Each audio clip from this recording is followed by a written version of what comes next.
ನಮಸ್ಕಾರ. ಬೆಂಗಳೂರು ಗುಂಡಪ್ಪ ಲಕ್ಷ್ಮೀನಾರಾಯಣ ಸ್ವಾಮಿ BGL ಸ್ವಾಮಿಯವರ ಜನ್ಮ ಶತೋತ್ಸವ ಕಾರ್ಯಕ್ರಮದ ನಿಮಿತ್ತವಾಗಿ ನಾವೆಲ್ಲರೂ ಸೇರಿದ್ದೀವಿ. ಈ ಸಂದರ್ಭದಲ್ಲಿ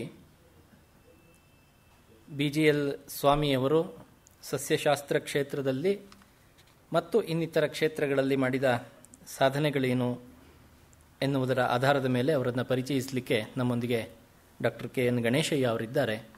ಅವರಿಗೆ ತಮ್ಮೆಲ್ಲರ ಪರವಾಗಿ, ಸಂಸ್ಥೆಯ ಪರವಾಗಿ ಹೃತ್ಪೂರ್ವಕ ಸ್ವಾಗತವನ್ನು ಕೋರುತ್ತೇನೆ.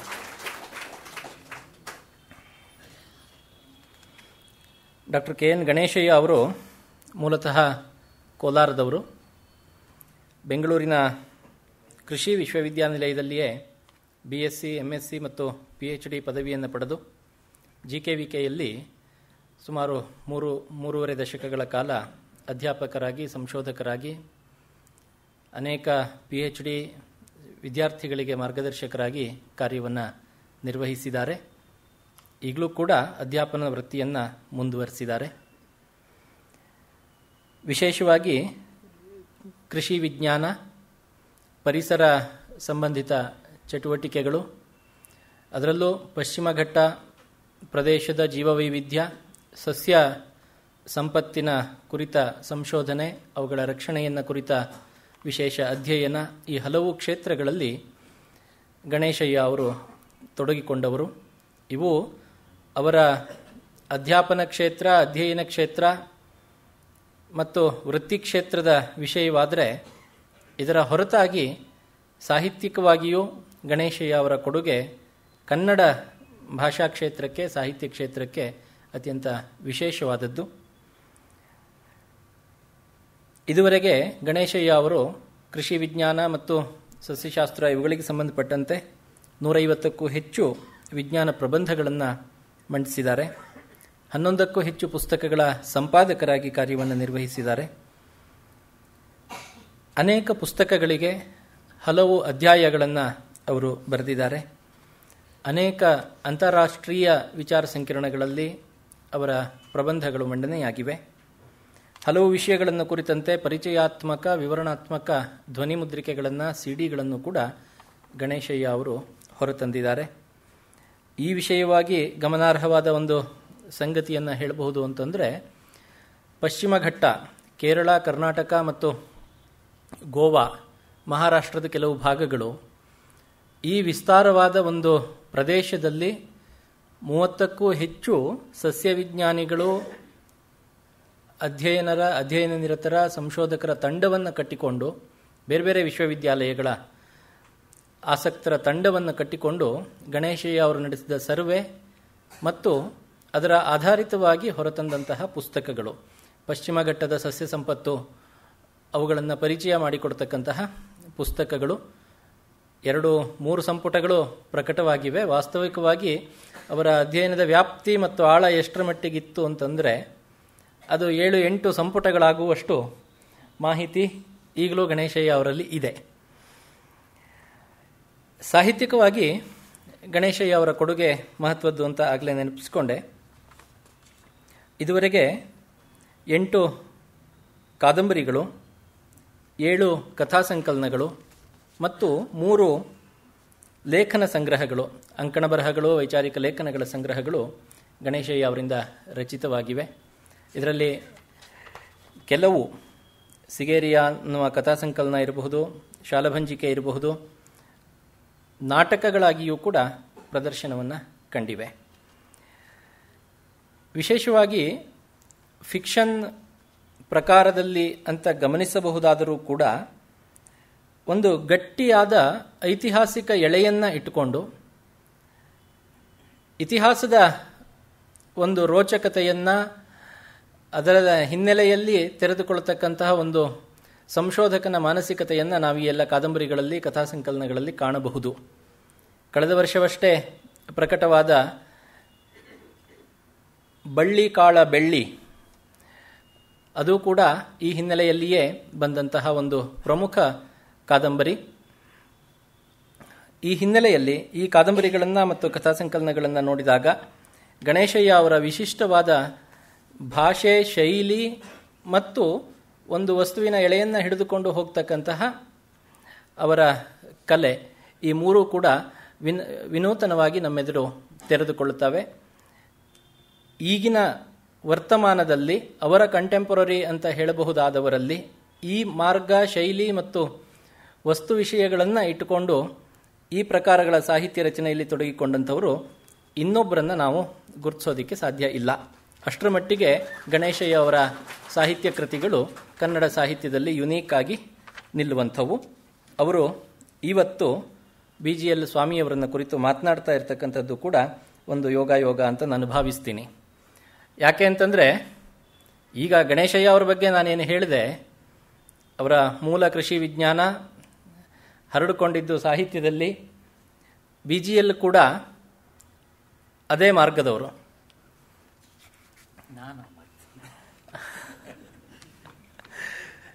ಹಾಗಾಗಿ BGL ಅವರನ್ನು ಕುರಿತು ಗಣೇಶಯ್ಯ ಅವರು ಮಾತನಾಡ್ತಿರುವಂಥದ್ದು ಒಂದು ರೀತಿಯಲ್ಲಿ ಅದು ನಮ್ಮ ಪಾಲಿಗೆ ಸುಯೋಗದ ಸಂಗತಿ. ನಾನು BGL ಅವರನ್ನು ಕುರಿತು ಹೆಚ್ಚಿಗೆ ಹೇಳೋದಕ್ಕೆ ಹೋಗೋದಿಲ್ಲ.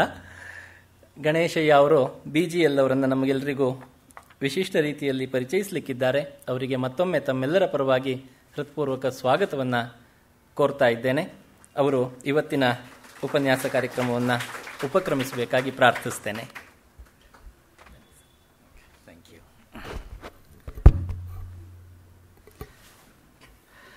ಸುಮಾರು 20 ವರ್ಷಗಳ ಹಿಂದೆ ನಾನು ಈ ಸಭೆಯಲ್ಲಿ ಕೂತಿದ್ದೆ.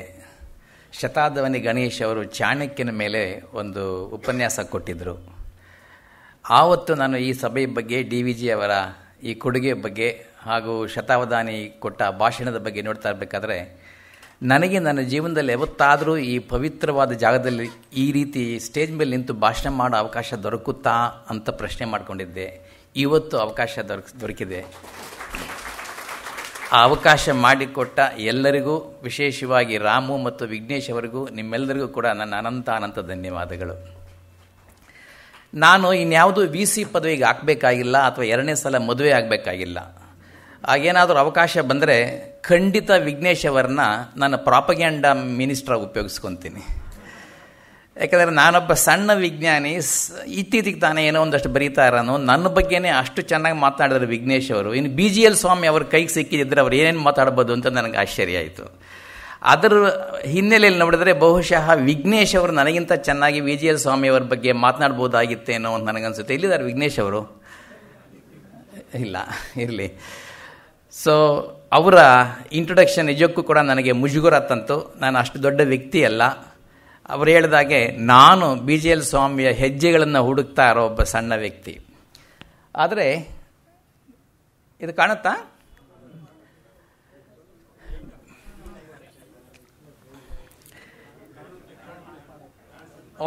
ಓಕೆ. BGL ಸ್ವಾಮಿಯವರನ್ನ ನಾನು ಒಮ್ಮೆ ಭಾರತದ ಲಿಯೋನಾರ್ಡೋ ಡಾವಿನ್ಸಿ ಅಂತ ಕರೆದೆ. ಮೈಸೂರಿನವರು, ಕನ್ನಡದವರೇ ಆದ ಡಾಕ್ಟರ್ ನಟೇಶ್ ಅಂತ ಮತ್ತೊಬ್ಬ ಸಸ್ಯ ವಿಜ್ಞಾನಿ ದೆಹಲಿನಲ್ಲಿ ಡಿಪಾರ್ಟ್ಮೆಂಟ್ ಆಫ್ ಬಯೋಟೆಕ್ನಾಲಜಿಯಲ್ಲಿದ್ದಾರೆ. ಅವರು ನನ್ನ ಪ್ರಶ್ನೆ ಮಾಡಿದರು, ಯಾಕೆ ಹಂಗೆ ಹೇಳ್ತೀರಾ ಲಿಯೋನಾರ್ಡೋ ಡಾವಿನ್ಸಿ ಅಂತ. ಅವರ ಪ್ರಶ್ನೆಗೆ ಉತ್ತರ ಕೊಡ್ತಾ ನಾನು ಒಂದು ದೊಡ್ಡ ಲೇಖನ ಬರೆದೆ. BGL ಅವರು ಹುಟ್ಟಿದ್ದು ಮಾರ್ಚ್ ಅಂದರೆ ಈ ವರ್ಷದ ಮಾರ್ಚಲ್ಲೇ ಕನ್ನಡಪ್ರಭದಲ್ಲಿ ಆರ್ಟಿಕಲ್ ಪಬ್ಲಿಷ್ ಆಯಿತು. ಅದರ ಶೀರ್ಷಿಕೆ ಕೂಡ BGL ಸ್ವಾಮಿ ಭಾರತದ ಲಿಯೋನಾರ್ಡೋ ಡಾವಿನ್ಸಿ ಅಂತ ಬಂತು.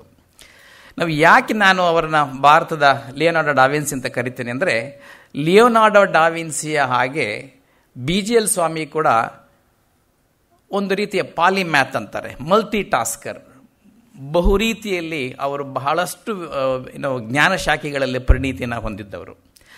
ಧೀವಂತ ವಿಜ್ಞಾನಿ ಅಷ್ಟೇ ಅಲ್ಲ, ಅದ್ಭುತ ಕಲೆಗಾರ ಅಷ್ಟೇ ಅಲ್ಲ, ಹಾಡುಗಾರ, ಸಹೃದಯಿ, ಒಳ್ಳೆಯ ಉಪಾಧ್ಯಾಯ ಹಾಗೂ ಹಲವಾರು ಜ್ಞಾನ ಶಾಖೆಗಳಲ್ಲಿ ತಮ್ಮನ್ನು ತೊಡಕೊಂಡು ಆಳವಾಗಿ ಹೋದ ಒಬ್ಬ ಏಕೈಕ ವ್ಯಕ್ತಿ BGL ಸ್ವಾಮಿ ನಮ್ಮ ಕನ್ನಡ ನಾಡಿನಿಂದ. ಆ ಕಾರಣದಿಂದ ನನಗೆ ಅವರು ಕರ್ನಾಟಕದ ಅಷ್ಟೇ ಅಲ್ಲ, ಇಡೀ ಭಾರತದ ಲಿಯೋನಾರ್ಡೋ ಡಾವಿನ್ಸಿ ಅಂತ ಕರಿತೀನಿ.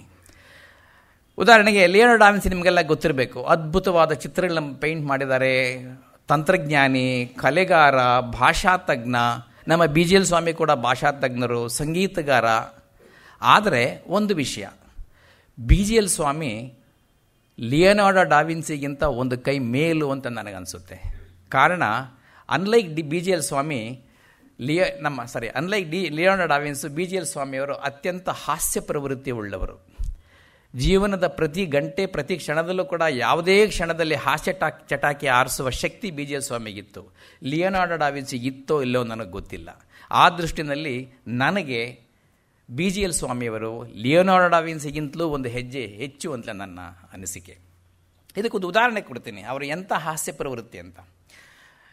ವಿಘ್ನೇಶ್ ಅವ್ರಿಗೆ ಗೊತ್ತು, ಈ ಆರ್ಟಿಕಲ್ ಸುಧಾದಲ್ಲಿ ಬಂದಿತ್ತು ರಾಮಸ್ವಾಮಿ ಅವರದು. ಅವರು ಒಂದು ಘಟನೆ ಹೇಳ್ತಾರೆ. ಯಾರೋ ಒಬ್ಬರು ಕನ್ನಡದ ಅಥವಾ ಕರ್ನಾಟಕದ ಪ್ರಸಿದ್ಧ ಕವಿಗಳ ಪತ್ನಿಯರ ಸ್ಥಿತಿಗತಿ ಬಗ್ಗೆ ಒಂದು ಪುಸ್ತಕ ಮಾಡಬೇಕು, ಅದರ ಬಗ್ಗೆ ಲೇಖನಗಳು ಬರೀಬೇಕು ಅಂತ ಎಲ್ಲರನ್ನೂ ಕಾಂಟ್ಯಾಕ್ಟ್ ಮಾಡ್ತಿರ್ತಾರೆ. DVG ಅವರ ಪ್ರಸಿದ್ಧ ಕವಿ, ಅವರ ಹೆಂಡತಿ BGL ಸಮರ್ಥ ಅವರ ತಾಯಿ, ಅವರು DVG ಅವರು ಇರಲಿಲ್ಲ ಈ ಪ್ರಯತ್ನ ನಡೀತಿರ್ಬೇಕಾದ್ರೆ. ಅದಕ್ಕೆ ಅವರು BGL ಸ್ವಾಮಿಗೆ ಬರೀತಾರೆ, ನೋಡಿ DVG ಅವರ ಪತ್ನಿ, ಅವ್ರ ಬಗ್ಗೆ ನಾವು ಒಂದು ಸ್ವಲ್ಪ ಇನ್ಫಾರ್ಮೇಷನ್ ಬೇಕಾಗುತ್ತೆ, ನೀವೇ ಯಾಕೆ ಒಂದಷ್ಟು ಬರೀಬಾರ್ದು ಅಂತ. ಅದಕ್ಕೆ BGL ಸ್ವಾಮಿಯವರು ಕೊಟ್ಟ ಉತ್ತರ ಹೀಗಿತ್ತು, ನನಗೆ ಆಕೆ ಪರಿಚಯ ಇಲ್ಲ, ಜೊತೆಗೆ ಬೇರೊಬ್ಬರ ಹೆಂಡತಿ ಬಗ್ಗೆ ಮಾತನಾಡೋ ಅಭ್ಯಾಸ ನನಗಿಲ್ಲ ಅಂತ ಹೇಳ್ತಾರೆ. ಇದು ತಮಾಷೆ ಕಂಡರೂ ಕೂಡ, ಕುಹುಕವಾಗಿದ್ದರೂ ಕೂಡ ಈ ಎರಡು ವಾಕ್ಯಗಳ ಹಿಂದೆ ಅದ್ಭುತವಾದ ನೋವಡಗಿದೆ ಅಂತ ನಾವು ನೋಡ್ಕೋಬೇಕು. ಕಾರಣ ಹೇಳ್ತೀನಿ, ಅವ್ರ ತಾಯಿ, ಅಫ್ಕೋರ್ಸ್ ಅವರು ತಾಯಿ ಬಗ್ಗೆ ನನಗೆ ಪರಿಚಯ ಇಲ್ಲ ಅಂತ ಹೇಳೋಕ್ಕೆ ಯಾಕೆ ಸಾಧ್ಯ. ಭಾಗೀರಥಮ್ಮ ಅವರ ತಾಯಿ 1924ರಲ್ಲಿ ಸತ್ತೋಗ್ತಾರೆ. DVG ಅವರು ಮಗನನ್ನು BGL ಸ್ವಾಮಿಯವರನ್ನ ತಾಯಿಯಿಲ್ಲದ ತಬ್ಲಿಯಾಗಿ ಬೆಳೆಸ್ತಾರೆ. BGL ಸ್ವಾಮಿ ಹುಟ್ಟಿದ್ದು 1918ರಲ್ಲಿ, ತಾಯಿ ಸತ್ತಿದ್ದು 1924ರಲ್ಲಿ. 6ನೇ ವರ್ಷಕ್ಕೆ ತಾಯಿನ ಕಳ್ಕೊತಾರೆ. ಹಾಗಾಗಿ ನನಗೆ ಅವ್ರ ಪರಿಚಯ ಇಲ್ಲ ಅಂತ ಹೇಳೋದ್ರಲ್ಲಿ ಸತ್ಯ ಇದೆ. ಯಾವಾಗ ತಾಯಿಯ ಪರಿಚಯ ನಿಜಕ್ಕೂ ಇಲ್ಲವೋ ಆಗ ಆಕೆ ಬೇರೊಬ್ಬರ ಪತ್ನಿ ಆಗ್ತಾಳೆ ಅಷ್ಟೇ ಹೊರತು ತನಗೆ ತಾಯಿ ಆಗ ಸಾಧ್ಯವಿಲ್ಲ. ಹಾಗಾಗಿ ಬೇರೊಬ್ಬರ ಹೆಂಡತಿ ಬಗ್ಗೆ ಮಾತನಾಡೋ ಅಭ್ಯಾಸ ಅಲ್ಲ, ಶಕ್ತಿ ನನಗಿಲ್ಲ ಅಥವಾ ಇಚ್ಛೆ ನನಗಿಲ್ಲ ಅನ್ನೋದರ ಅರ್ಥ. ಅವರ ಪ್ರತಿ ಹಾಸ್ಯದ ಹಿಂದೆ ಕೂಡ ಯಾವುದೋ ಒಂದು ನೋವು, ಯಾವುದೋ ಒಂದು ತತ್ವ, ಯಾವುದೋ ಒಂದು ಬೋಧೆ ಅಡಗಿರುತ್ತೆ. ಸಾಮಾನ್ಯವಾಗಿ ಅದನ್ನು ಎಲ್ಲರೂ ಗಮನಿಸಲ್ಲ. BGL ಸ್ವಾಮಿ ಹಾಸ್ಯ ಪ್ರವೃತ್ತಿ ಅಷ್ಟೇ ಅಂತ ಹೇಳ್ತಾರೆ. ಅವರ ಹಾಸ್ಯದ ಹಿಂದೆ, ನೀವೆಲ್ಲ ತಮಿಳು ತಲೆಗಳ ನಡುವೆ ಓದ್ತಾ ಇರಬೇಕಾದ್ರೆ ಅನಿಸುತ್ತೆ, ಪ್ರತಿ ಹಾಸ್ಯದ ಹಿಂದೆ ಯಾವುದೋ ಒಂದು ಬರೀ ಚಟಾಕಿಯಲ್ಲ, ಅಲ್ಲೊಂದು ತಾತ್ವಿಕ ಉಪದೇಶ ಅಡಗಿರುತ್ತೆ ಅನ್ನೋದನ್ನ ನಾವು ಗಮನಿಸಬೇಕು.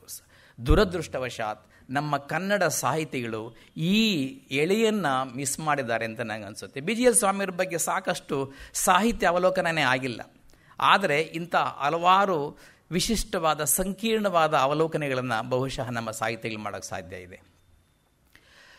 ಅದು BGL ಸ್ವಾಮಿ. ಅಲ್ಲಿ ಮೇಲೆ ತೋರಿಸಿರೋದು BGL ಸ್ವಾಮಿ. ಅವರು ಆ ವಯಸ್ಸಿಗೆ ಬರೋಷ್ಟರೊಳಗೇನೆ ತಮ್ಮ ತಾಯಿನ ಕಳ್ಕೊಂಡ್ಬಿಟ್ಟಿರ್ತಾರೆ. BGL ಸ್ವಾಮಿಯವ್ರ ಬಗ್ಗೆ ಮಾತನಾಡು ಅಂತ ಯಾರಾದರೂ ಕೇಳಿದರೆ ನನಗೆ ಬಹಳ ಖುಷಿ.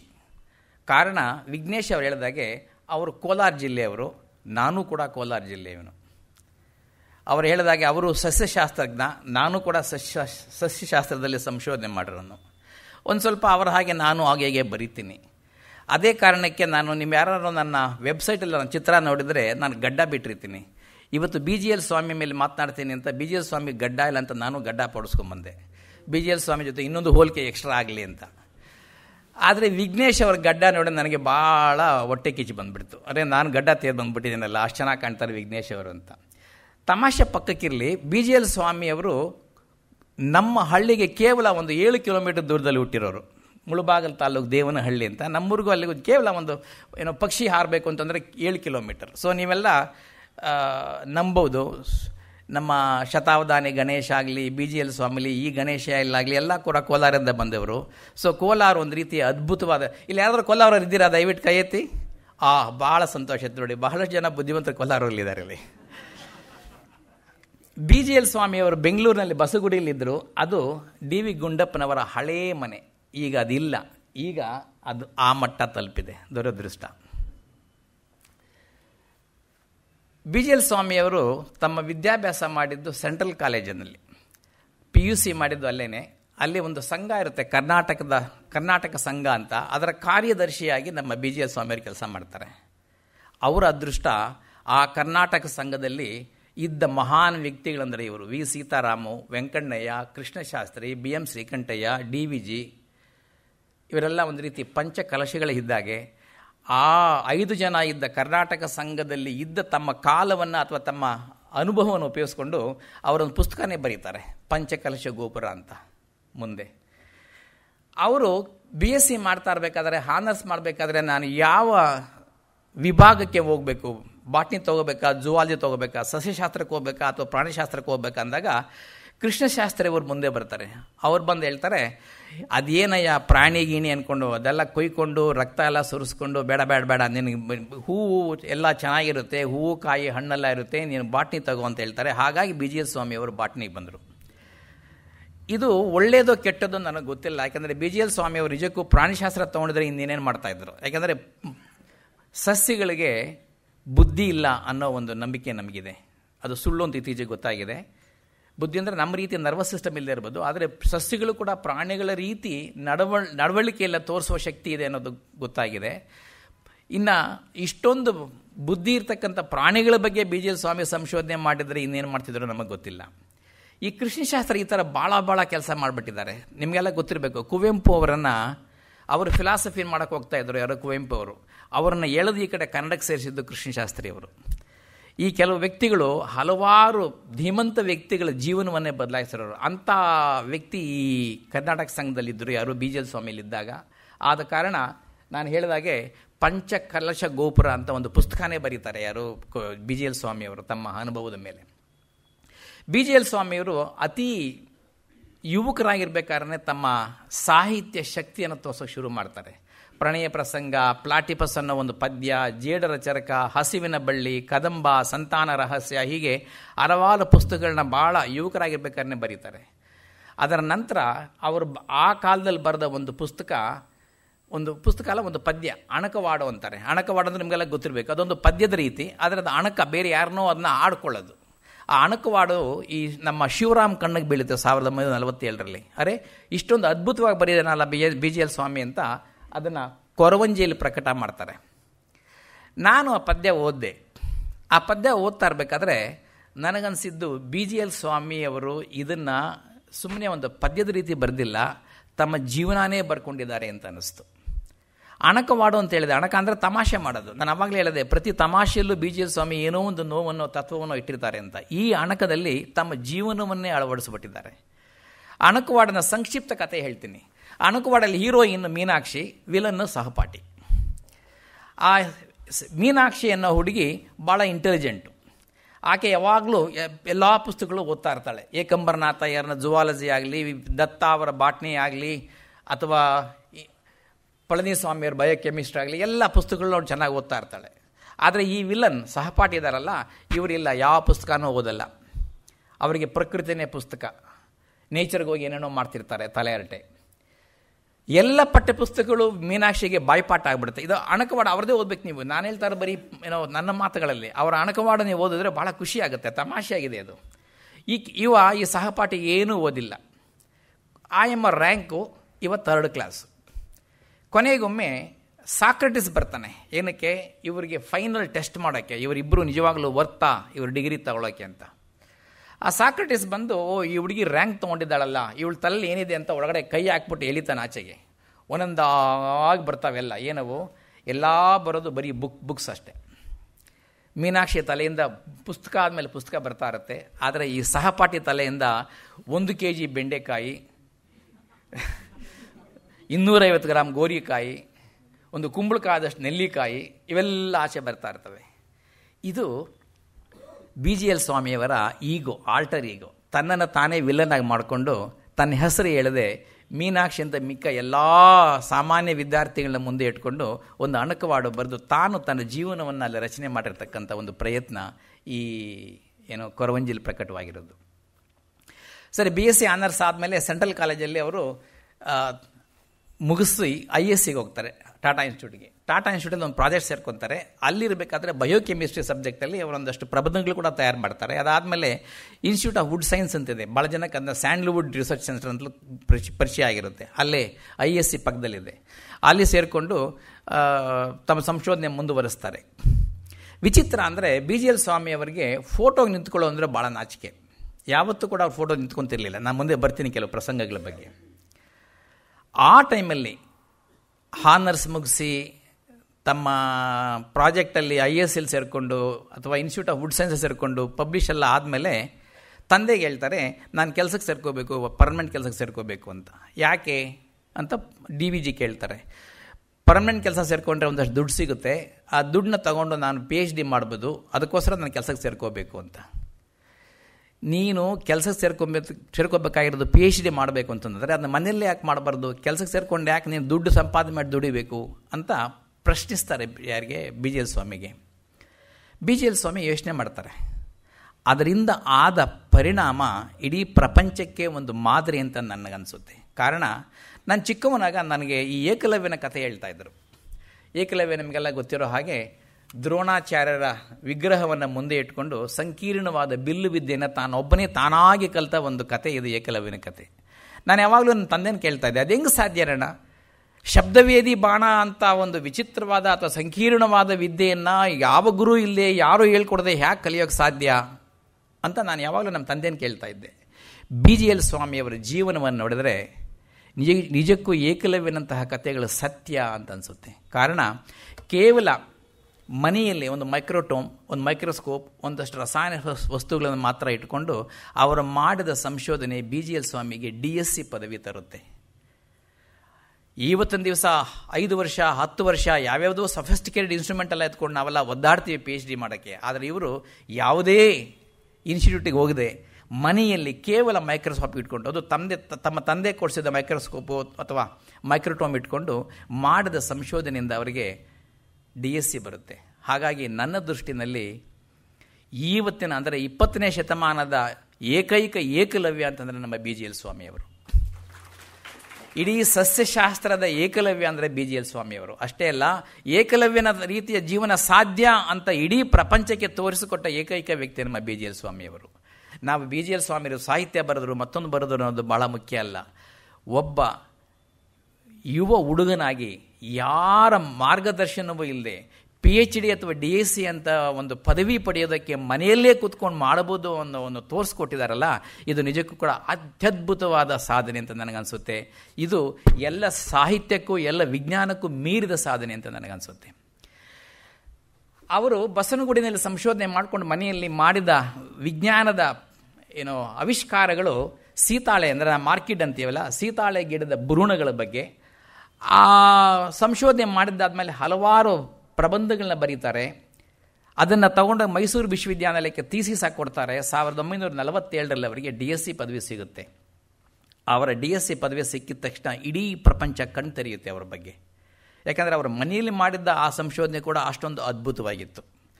ಆಗ ಆ ಸಂಶೋಧನೆಯನ್ನು ಕುರಿತು ಹಾರ್ವರ್ಡ್ ಯೂನಿವರ್ಸಿಟಿಯ ಪ್ರೊಫೆಸರ್ ಒಬ್ಬರು ಅವರನ್ನು ಆಹ್ವಾನಿಸ್ತಾರೆ. ಅಲ್ಲಿ ಹೋದಾಗ ಅವರು ಮಾಡಿದ್ದ ವರ್ಕ್ ಕೆಲಸ ಮತ್ತಷ್ಟು ಅದ್ಭುತವಾದದ್ದು. ನಿಮಗೆಲ್ಲ ಗೊತ್ತಿರಬೇಕು, ಬೇರಿಂದ ಗಿಡಗಳು ತಮ್ಮ ನೀರನ್ನು ಹೀರ್ಕೊತವೆ, ಮೇಲಕ್ಕೆ ಕಳಿಸ್ತವೆ, ಮೇಲೆ ಆಹಾರ ತಯಾರು ಮಾಡಿ ಆಹಾರವನ್ನು ಕೆಳಗೆ ಕಳಿಸ್ತವೆ ಬೇರಿಗೆ, ಆಲೂಗಡ್ಡೆ ಆಗಲಿ ಅಥವಾ ಕ್ಯಾರೆಟ್ ಆಗಲಿ ಇವೆಲ್ಲ. ಹೀಗೆ ನೀರು ಮೇಲಕ್ಕೆ ಹೋಗಿ ಮೇಲಿಂದ ಆಹಾರ ಬರಬೇಕಾದ್ರೆ ಅದಕ್ಕೊಂದು ವಿಚಿತ್ರವಾದ ಅಥವಾ ವಿಶಿಷ್ಟವಾದ ರಚನೆ ಇದೆ. ನೀರಿನ ನಾಳಗಳು ಅಥವಾ ಆಹಾರದ ನಾಳಗಳು ಹೇಗಿದ್ದಾವೆ ಅಂತ. ಈ ರಚನೆ ಕಾಂಡದಲ್ಲಿ ಬೇರೆ, ಬೇರಿನಲ್ಲಿ ಬೇರೆ. ಇಡೀ ಪ್ರಪಂಚದಲ್ಲಿ ಎಲ್ಲ ವಿಜ್ಞಾನಿಗಳು ಅಲ್ಲಿ ಮೇಲೆ ತೋರಿಸಿರೋದು ಕಾಂಡದಲ್ಲಿರೋ ರಚನೆ, ಆಹಾರವನ್ನು ಹಾಗೂ ನೀರನ್ನು ಸಾಗಿಸುವ ಆ ನಾಳಗಳು, ಇದು ಕ್ರಾಸ್ ಸೆಕ್ಷನ್ ಅಂತಾರೆ ಇದನ್ನು. ಇದು ಬೇರಲ್ಲಿರೋದು. ಇವೆರಡು ನೋಡಿ ಒಂದೇ ರೀತಿ ಇಲ್ಲ. ಈ ರೀತಿ ಎಲ್ಲ ಕಡೆ ಹರಡಿಕೊಂಡಿರೋ ಆಹಾರ ನಾಳಗಳು ಒಂದೇ ಕಡೆ ಹೇಗೆ ಬಂದ್ಬಿಡ್ತವೆ ಹೀಗೆ ಅನ್ನೋದು ಒಂದು ಪ್ರಶ್ನೆ ಆಗೈತೆ ಎಲ್ಲ ವಿಜ್ಞಾನಿಗಳು ಕೂಡ. BGL ಸ್ವಾಮಿಯವರು ಈ ಒಂದು ಸವಾಲನ್ನು ಸ್ವೀಕರಿಸಿ ಅದನ್ನು ಬಹಳ ಸರಳವಾಗಿ ಸಾಧಿಸ್ತಾರೆ. ಅವರ ಸಂಶೋಧನೆ ಕೂಡ ಇಡೀ ಪ್ರಪಂಚವನ್ನೇ ಆಕರ್ಷಿಸುತ್ತೆ. ಇಲ್ಲಿ ನಿಮ್ಮ ಎಡಗಡೆ ಇರೋರು ಇರ್ವಿಂಗ್ ಬೇಯ್ಲಿ ಅಂತ, ಇವರೇನೆ BGL ಸ್ವಾಮಿಯವರ ಸಂಶೋಧನೆಯನ್ನು ಮೆಚ್ಚಿ ಅವರನ್ನು ಆಹ್ವಾನಿಸಿದ್ದು ತಮ್ಮಳಿಗೆ. ಅಲ್ಲಿ ಹೋದ್ಮೇಲೆ ಗೊತ್ತಾಗುತ್ತೆ, ಇವ್ರು BGL ಸ್ವಾಮಿಯಲ್ಲಿ ಹೋದ್ಮೇಲೆ ಹೇಳ್ತಾರೆ ನಾನು PhD ಮಾಡಬೇಕು ಅಂತ. ಆದರೆ ಇವ್ರು ಯಾವಾಗಲೇ DSc ಸಿಕ್ಕಿದೆ. ನೀನು DSc ತೊಗೊಂಡಿದ್ದೀಯಾ, ಅಷ್ಟೊಂದು ಅದ್ಭುತವಾದ ಸಂಶೋಧನೆ ಮಾಡಿದ್ದೀಯಾ, ನೀನು ಯಾಕೆ PhD ಮಾಡಿದೆಯಾ ನನ್ನ ಕೈಗಳಿಗೆ, ನೀನು ನನ್ನ ಸಮಾಂತರ ವ್ಯಕ್ತಿ, ಬಾ ನನ್ನ ಜೊತೆ ಕೂತು ಸಂಶೋಧನೆ ಮಾಡು ಅಂತ ಅವರಿಗೆ ಪ್ರಾಜೆಕ್ಟಲ್ಲಿ ಒಬ್ಬ ಸಂಶೋಧಕ ವ್ಯಕ್ತಿಯಾಗಿ ಆರಿಸ್ಕೊತಾರೆ. ಅಲ್ಲಿ ಅವರು ಮತ್ತೆ ಅಂಡಾಶಯದ ವಿಕಾಸ, ಈ ಕಾರ್ಪೆಲ್ ಅಂದರೆ ಸೀಡು ಹೇಗೆ ವಿಕಾಸವಂತು ಅಂತ ಅದು ಬರ್ತೀನಿ ನೆಕ್ಸ್ಟ್ ನಾನು, ಇದ್ರ ಬಗ್ಗೆ ಎಲ್ಲ ಸಂಶೋಧನೆ ಮಾಡ್ತಾರೆ. ಅಲ್ಲಿ ಇದ್ದ ಹಾಗೆ 11 ಪ್ರಬಂಧಗಳ ಬರೀತಾರೆ. ವಾಪಸ್ ನಮ್ಮ ಭಾರತಕ್ಕೆ ಬಂದ ಮೇಲೆ ಮತ್ತೆ ಒಂದಷ್ಟು 10 ಪ್ರಬಂಧಗಳ ಬರೀತಾರೆ. ವಿಚಿತ್ರ ಅಂದರೆ ಅಥವಾ ವಿಶಿಷ್ಟ ಅಂದರೆ ಅಲ್ಲಿರಬೇಕಾದ್ರೆ 2 ಹೊಸ ಗಿಡಗಳನ್ನ ಕಂಡುಹಿಡಿತಾರೆ ಅವರು. ಆ 2 ಸಸ್ಯಗಳನ್ನು ಕೂಡ ಒಬ್ಬರು ತಮ್ಮ ಹಾರ್ವರ್ಡ್ ಪ್ರೊಫೆಸರ್ ಇರ್ವಿಂಗ್ ಬೇಲೆ ಹಾಗೂ ಇನ್ನೊಬ್ಬರು ಮಹೇಶ್ವರಿ ಅಂತ ತಮ್ಮ ಗುರುಗಳ ಹೆಸರಿಗೆ ಅದನ್ನು ಸಸ್ಯಗಳನ್ನು ಮುಡುಪಿಡ್ತಾರೆ. ಸೊ ಇವತ್ತಿಗೂ ಕೂಡ ತಮ್ಮ ಇಬ್ಬರು ಗುರುಗಳ ಹೆಸರುಗಳನ್ನು ತಮ್ಮ ಸಸ್ಯಗಳ ಮೂಲಕ ಅಮರವಾಗಿಸಿರೋದು BGL ಸ್ವಾಮಿಯವರು. ಭಾಳ ಇಂಟ್ರೆಸ್ಟಿಂಗ್ ಅಂದರೆ ಇವರೇನೋ ತಮ್ಮ ಕಾಣಿಕೆ ಕೊಟ್ಟರು ತಮ್ಮ ಗುರುಗಳಿಗೆ, ಆದರೆ ಅದರ ಪ್ರತಿಫಲ 3-4 ಇವರು ಸಿಗುತ್ತೆ BGL ಸ್ವಾಮಿಗೆ. ಹೇಗೆ ಅಂದರೆ BGL ಸ್ವಾಮಿಯವ್ರ ಚೆನ್ನೈನಲ್ಲಿ ಆ ಪ್ರೆಸಿಡೆನ್ಸಿ ಕಾಲೇಜಲ್ಲಿ ಇದ್ದಾಗ ರಿಟೈರ್ಡ್ ಆದಮೇಲೆ ಅವರ ಶಿಷ್ಯ ಒಬ್ಬರು ಇರ್ತಾರೆ ಅಥವಾ ಅವರ ಅಸಿಸ್ಟೆಂಟು, ಅವರು ಇವ್ರ ಮೇಲೆ ಎಷ್ಟು ಪ್ರೀತಿ ಬೆಳೆದಿತ್ತು ಅಂದರೆ ಅವರು ಕಂಡುಹಿಡಿದ 4 ಗಿಡಗಳನ್ನು ಇಡಿಯಾಗಿ BGL ಸ್ವಾಮಿಯವರಿಗೆ ಹೆಸರಿಗೆ ಅರ್ಪಿಸ್ತಾರೆ. ಸೊ ಇವತ್ತು BGL ಸ್ವಾಮಿಯವರ ಹೆಸರು ಆ 4 ಸಸ್ಯಗಳ ಜೊತೆಗೆ ಅಮರವಾಗಿ ಉಳಿದಿದೆ. ಮೇಲ್ಕೋಟೆಯಲ್ಲಿರ್ತಕ್ಕಂಥ ಒಂದು ಸಿಕ್ಯಾಡಾ ಅಂತ ಒಂದು ಗಿಡ, ಅದು ಇಡೀ ಪ್ರಪಂಚದಲ್ಲಿ ಎಲ್ಲೂ ಇಲ್ಲ. ಆ ಗಿಡದ ಹೆಸರನ್ನು BGL ಸ್ವಾಮಿ ಕೂಡ ಅರ್ಪಿಸ್ತಾರೆ. ಹೀಗೆ ಅವರ ಸಂಶೋಧನೆ ಮುಂದುವರಿಯುತ್ತೆ. ಅವರ ಜೀವನದ ಸಂಶೋಧನೆಯಲ್ಲಿ ಅತ್ಯಂತ ಪ್ರಮುಖವಾದ ಒಂದು ಸಂಶೋಧನೆ ಅಂತಂದರೆ ನಾನು ಸ್ವಲ್ಪ ಕ್ಲಿಷ್ಟವಾಗಿದೆ, ಅದನ್ನು ಸರಳವಾಗಿ ಹೇಳಕ್ಕೆ ಪ್ರಯತ್ನ ಪಡ್ತೀನಿ. ನಮ್ಮಲ್ಲಿ ಫ್ಲವರಿಂಗ್ ಪ್ಲಾಂಟ್ಸ್ ಅಥವಾ ಹೂ ಬಿಡುವ ಗಿಡಗಳು ನಾವೇನು ಕರಿತೀವಿ, ಅದರ ಆದಿ ಗಿಡಗಳು ಹೂ ಬಿಡದ ಗಿಡಗಳು. ಆ ಹೂ ಬಿಡದ ಗಿಡಗಳಲ್ಲಿ ನೀವು ಇಲ್ಲಿ ನೋಡೋ ಹಾಗೆ ಬೀಜ ಯಾವತ್ತೂ ನಗ್ನವಾಗಿರುತ್ತೆ, ಮುಚ್ಕೊಂಡಿರಲ್ಲ. ಉದಾಹರಣೆಗೆ ಈ ಪೈನ್ಸ್ ಅಂತೀವಲ್ಲ, ಅಲ್ಲೂ ಕೂಡ ಬೀಜ ನಗ್ನವಾಗಿರುತ್ತೆ. ಅದೇ ನಿಮ್ಮ ಆಪಲ್ ತಗೊಳ್ಳಿ ಅಥವಾ ನಮ್ಮ ಮಾವಿನ ಹಣ್ಣು ತಗೊಳ್ಳಿ ಅಥವಾ ನಮ್ಮ ಗ್ರೇಪ್ಸ್ ತಗೊಳ್ಳಿ ಅಥವಾ ಪೈನಾಪಲ್ ತಗೊಳ್ಳಿ ಅಥವಾ ಜಾಕ್ ಫ್ರೂಟ್ ತಗೊಳ್ಳಿ, ಎಲ್ಲ ಕೂಡ ಬೀಜಗಳು ಸುತ್ತ ಒಂದು ಕವಚ ಇರುತ್ತೆ. ಇದು ನಗ್ನ ಅಲ್ಲ, ಇದು ಒಂಥರ ಒಂದು ರೀತಿಯ ಡ್ರೆಸ್ ಹಾಕ್ಕೊಂಡಿದೆ. ಅದಕ್ಕೆ ಈ ಫ್ಲವರಿಂಗ್ ಪ್ಲಾಂಟ್ಸಲ್ಲಿ ಸೀಡ್ಸ್ ಆರ್ ನಾಟ್ ನೇಕೆಡ್. ಅದೇ ಆದಿ ಗಿಡಗಳು, ಮೂಲ ಗಿಡಗಳಲ್ಲಿ ಸೀಡ್ಸ್ ಅಥವಾ ಬೀಜಗಳು ನಗ್ನವಾಗಿರ್ತವೆ. ಈ ನಗ್ನ ಬೀಜ ಸ್ಥಿತಿಯಿಂದ ಕವಚದೊಳಗೆ ಅಡಗಿರುವ ಬೀಜದ ಸ್ಥಿತಿ ಹೇಗೆ ಬಂತು, ಹೇಗೆ ವಿಕಾಸಗೊಂಡಿತ್ತು ಅನ್ನೋದ್ರ ಬಗ್ಗೆ ಇಡೀ ಪ್ರಪಂಚದಲ್ಲಿ ವಿಜ್ಞಾನಿಗಳು ಸವಾಲನ್ನು ಸ್ವೀಕರಿಸ್ತಿರ್ಬೇಕಾದ್ರೆ ನಮ್ಮ BGL ಸ್ವಾಮಿಯವರು ಅದರ ಬಗ್ಗೆ ಸಂಶೋಧನೆ ಮಾಡ್ತಾರೆ. ಗೋತೆ ಅಂತ ಸುಮಾರು 100 ವರ್ಷಗಳ ಹಿಂದೆ ಒಂದು ಸಿದ್ಧಾಂತ ಕೊಟ್ಟಿರ್ತಾರೆ. ಆ ಸಿದ್ಧಾಂತವನ್ನು ಸತ್ಯ ಅಂತ ನಮ್ಮ BGL ಸ್ವಾಮಿಯವರು ತೋರಿಸ್ತಾರೆ. ವಿಶೇಷವಾಗಿ ಆ ಗೋತೆ ಎನ್ನುವ ಗೋತೆಯ ಸಿದ್ಧಾಂತವನ್ನು ತಮ್ಮ ಈ ಸಂಶೋಧನೆ ಮಾಡಿದಾಗ ಒಂದು ಚಿತ್ರ ಬರೀತಾರೆ. ಆ ಚಿತ್ರದಲ್ಲಿ ಗೊಮ್ಮಟೇಶ್ವರನ ತೋರಿಸ್ತಾರೆ. ಯಾಕೆ ಗೊಮ್ಮಟೇಶ್ವರ? ನಿಮಗೆ ಗೊತ್ತಿರಬೇಕು, ಗೊಮ್ಮಟೇಶ್ವರ ನಗ್ನವಾಗಿದ್ದಾನೆ. ಆದಿ ಗಿಡಗಳ ಬೀಜ ನಗ್ನವಾಗಿರುತ್ತೆ. ಅಲ್ಲಿಂದ ನಗ್ನವಾಗಿರುವ ಬೀಜ ಕವಚದೊಳಗೆ ಹೇಗೆ ಬಂತು ಅನ್ನೋದನ್ನು ತೋರಿಸೋದಕ್ಕೆ ಇಲ್ಲಿ ಬಲಗಡೆ ಒಂದು ಕನ್ಸೆಪ್ಚುಲೈಸೇಷನ್ ಅಥವಾ ಪರಿಕಲ್ಪನೆಯಲ್ಲಿ BGL ಸ್ವಾಮಿಯವರು ಒಂದು ಚಿತ್ರ ಬರೀತಾರೆ ತಮ್ಮ ಸಿದ್ಧಾಂತವನ್ನು ತೋರಿಸೋದಕ್ಕೆ. ಈ ಚಿತ್ರ ಗೊಮ್ಮಟೇಶ್ವರನ ಸುತ್ತ ಬರೆದಿರುವ ಈ ಚಿತ್ರ ಇಡೀ ಪ್ರಪಂಚದಲ್ಲಿ ಅತ್ಯಂತ ಪ್ರಸಿದ್ಧ. ಹಲವಾರು ಮ್ಯೂಸಿಯಂಗಳಲ್ಲಿ ಇವತ್ತು ಅದನ್ನು ಕಾಪಿ ಮಾಡಿ ಇಟ್ಕೊಂಡಿದ್ದಾರೆ. ಇಲ್ಲಿ ಅವರ ಉದ್ದೇಶ, ಗೋತೆಯ ಸಿದ್ಧಾಂತ ಗೊಮ್ಮಟೇಶ್ವರನು ಎಷ್ಟೇ ಮಳೆ ಬಂದರೂ ಎಷ್ಟೇ ಬಿಸಿಲು ಬಂದರೂ ಹೇಗೆ ಅಚಲವಾಗಿ ನಿಂತಿದೆಯೋ ಹಾಗೆ ಗೋತೆಯ ಸಿದ್ಧಾಂತ ಕೂಡ ಶತಮಾನಗಳ ಕಾಲ ಅಚಲವಾಗಿ ನಿಲ್ಲುತ್ತೆ ಅನ್ನೋದು ಒಂದು. ಎರಡನೇದು, ಕವಚವಿಲ್ಲದ ಬೀಜ. ಇಲ್ಲಿಕ್ಕೆ ನಮ್ಮ ನಟೇಶ್ ಅಂತ ಹೇಳಿದೆ ಅವಾಗಲೇ ನಾನು, ಅವರೊಂದು ತಮಾಷೆ ಮಾಡ್ತಾರೆ. BGL ಸ್ವಾಮಿ ಗೊಮ್ಮಟೇಶ್ವರನ ತಗೊಂಡಿರ್ಬೇಕಾದ್ರೆ ಕಾರಣ, ಗೊಮ್ಮಟೇಶ್ವರನಲ್ಲೂ ಕೂಡ ನಾವು ಏನು ಬೀಜ ಅಂತ ಕರಿತೀವಿ ಅದು ನಗ್ನವಾಗಿದೆ, ಅದಕ್ಕೋಸ್ಕರ ತಗೊಂಡಿದ್ದಾರೆ ಅಂತ ನಟೇಶ್ ಹೇಳ್ತಾರೆ. ಸೊ ಆ ದೃಷ್ಟಿಯಿಂದ ಹೇಗೆ ನಗ್ನವಾದ ಬೀಜ ಗಿಡಗಳ ಸಸ್ಯಗಳಲ್ಲಿ ಕವಚಪೂರಿತವಾಯಿತು ಅನ್ನೋದು ತೋರಿಸೋಕ್ಕೆ ಆ ಬರೆದಿರೋ ಚಿತ್ರ ಅತ್ಯಂತ ಅರ್ಥಪೂರ್ಣ, ಮಾರ್ಮಿಕ. ಆ ಕಾರಣದಿಂದ ಇಡೀ ಪ್ರಪಂಚದಲ್ಲಿ ಆ ಚಿತ್ರವನ್ನು ಪ್ರತಿಗಳು ಮಾಡಿ ಇಟ್ಕೊಂಡಿದ್ದಾರೆ ಮ್ಯೂಸಿಯಂಗಳಲ್ಲಿ. ಇಷ್ಟು ಅವರ ಸಂಶೋಧನೆಯ ಬಗ್ಗೆ. ನಾನು ಜಾಸ್ತಿ ಅದರ ಬಗ್ಗೆ ಹೇಳೋಕ್ಕೆ ಹೋಗಲ್ಲ. ಇಷ್ಟೆಲ್ಲ ಮಾಡ್ತಾ ಇರಬೇಕಾದ್ರೆ ಗುಂಡಪ್ಪನವರಿಂದ ಕರೆ ಬರುತ್ತೆ. ಗುಂಡಪ್ಪನವರಿಗೆ ಹೆದರಿಕೆ, ಮಗ ಎಲ್ಲಿ ಯಾವ್ದಾರ ಬಿಳಿ ಹೆಂಡ್ತಿನ ಮದುವೆ ಆಗ್ಬಿಡ್ತಾನೇನೋ ಅಂತ. ಆದರೆ ನಗಬೇಕಾಗಿಲ್ಲ ನೀವು, ಗುಂಡಪ್ಪನವ್ರು ಯಾವತ್ತೂ ಕೂಡ ಆತರಿಗೆ ಸಣ್ಣ ಬುದ್ಧಿ ಇಟ್ಕೊಂಡಿರಲಿಲ್ಲ. ಗುಂಡಪ್ಪನವರಿಗೆ ತಮ್ಮ BGL ಸ್ವಾಮಿ ಮಗ ವಾಪಸ್ ಬರಬೇಕು ಅನ್ನೋ ಒಂದು ಆಸೆ ಅಷ್ಟೇ. ಸರಿ, ಮಗನಿಗೆ ಬರೀತಾರೆ ಕಾಗದ, ವಾಪಸ್ ಬಾನೇನು ಅಂತ. ನಾನು ವಾಪಸ್ ಬಂದರೆ ನೀವೆಲ್ಲ ಮದುವೆ ಮಾಡ್ತೀರಾ, ಆದರೆ ನಾನು ಮದುವೆ ಆಗಬೇಕಾದ್ರೆ ನನಗೆ ಇಂಥ ಹುಡುಗಿನೇ ಬೇಕು, ಹುಡುಕಿಟ್ರಿ ನಾನು ಬರ್ತೀನಿ ಅಂತ ಪೋಸ್ಟ್ಪೋನ್ ಮಾಡ್ತಾರೆ BGL ಸ್ವಾಮಿ. ಅಪ್ಪನಿಗಿಂತ ಬುದ್ಧಿವಂತ ಮಗ.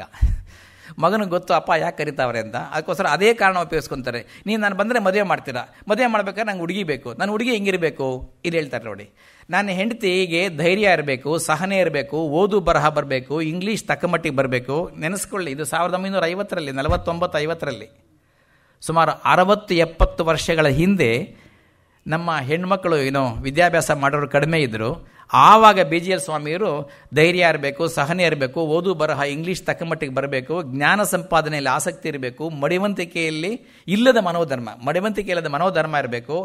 ಯಾವ ಜಾತಿಯ ಒಳಗಲಿ ಅಭ್ಯಂತರ ಇಲ್ಲ, ನನಗಿಂತ ಹೆಚ್ಚು ವಯಸ್ಸಾದರೂ ಕೂಡ ಪರವಾಗಿಲ್ಲ. BGL ಸ್ವಾಮಿ 70 ವರ್ಷದಿಂದ ಹೇಳಿರೋದು. ಇವತ್ತು ಕೂಡ ನಮ್ಮ ಹುಡುಗರು ರೆಡಿ ಆಗಿರಲ್ಲ ಇದು ಮಾಡೋಕ್ಕೆ.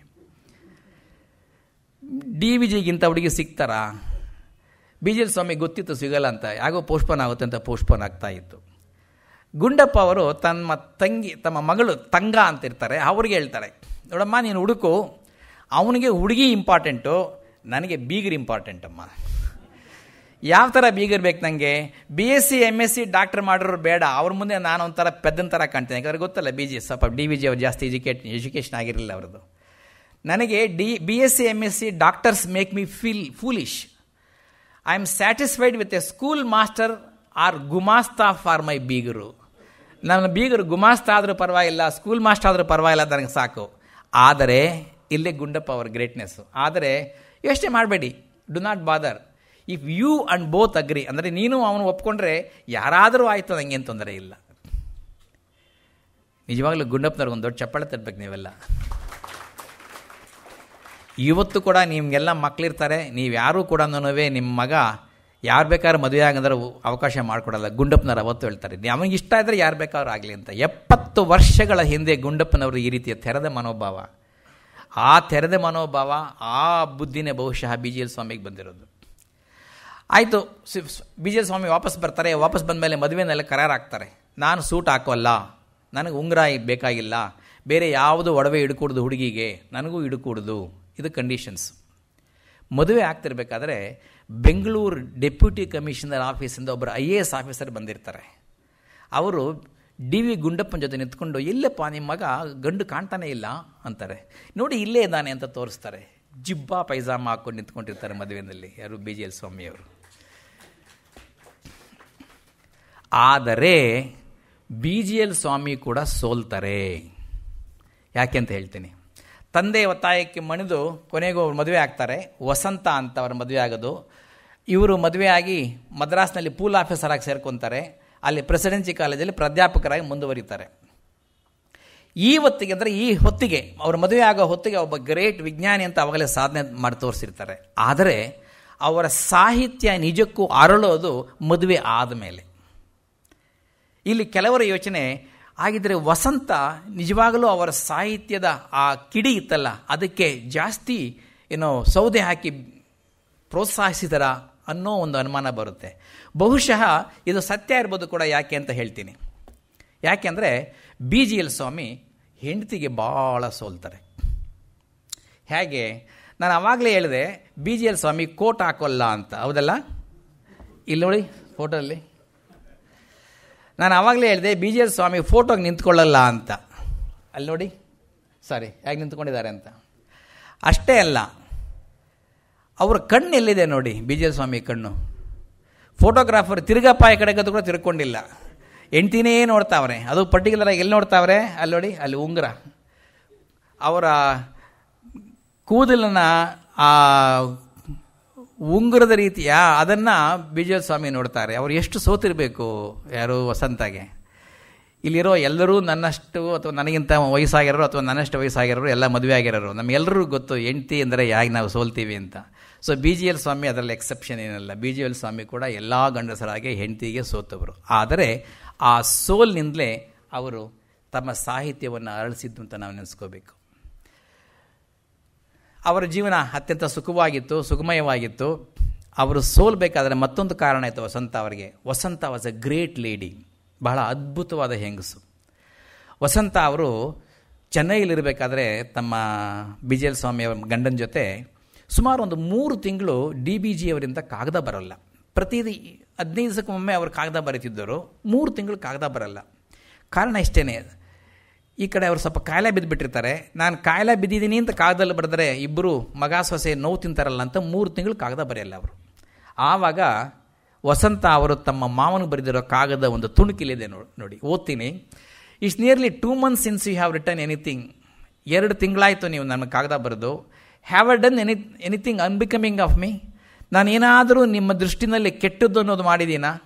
A letter from you always gives me so much peace and satisfaction. ನಿಮ್ಮಿಂದ ಬಂದ ಪ್ರತಿ ಕಾಗದಿಂದ ಕೂಡ ನನಗೆ ಎಷ್ಟೋ ಸಂತೋಷ ಸಿಗುತ್ತೆ, ಆನಂದ ಸಿಗುತ್ತೆ. I adore your letters and hold them as A treasure. ನಿಮ್ಮ ಪ್ರತಿ ಕಾಗದವನ್ನು ಕೂಡ ನಾನು ಒಂದು ನಿಧಿ ರೀತಿಯೆಲ್ಲ ಯಾವಾಗಲೂ ಇಡ್ತೀನಿ. ನಿಮ್ಮ ಕಾಗದಗಳು ಅಂದರೆ ನನಗೆ ಅಷ್ಟೊಂದು ಗೌರವ. I hope you do not think I have no right to receive letter from you Vasanta. ನಾನು ನಿಮ್ಮಿಂದ ಕಾಗದ ಬರೆಸಿಕೊಳ್ಳೋದಕ್ಕೆ ಅನರ್ಹಳು ಅಂತ ನಾನು ನಂಬಿಲ್ಲ. ದಯವಿಟ್ಟು ಕಾಗದ ಬರೀರಿ ಅಂತೇಳಿ ತಕ್ಷಣ ಬರೀತಾರೆ ಗುಂಡಪ್ಪ ತಂಗೆಲ್ಲ ಕಾಲ ವಾಸಿ ಆಯ್ತಮ್ಮ ಅಂತ. ಇದು ಮಾವ ಮತ್ತು ಸೊಸೆ ಮಧ್ಯೆ ಇದ್ದ ಸಂಬಂಧ.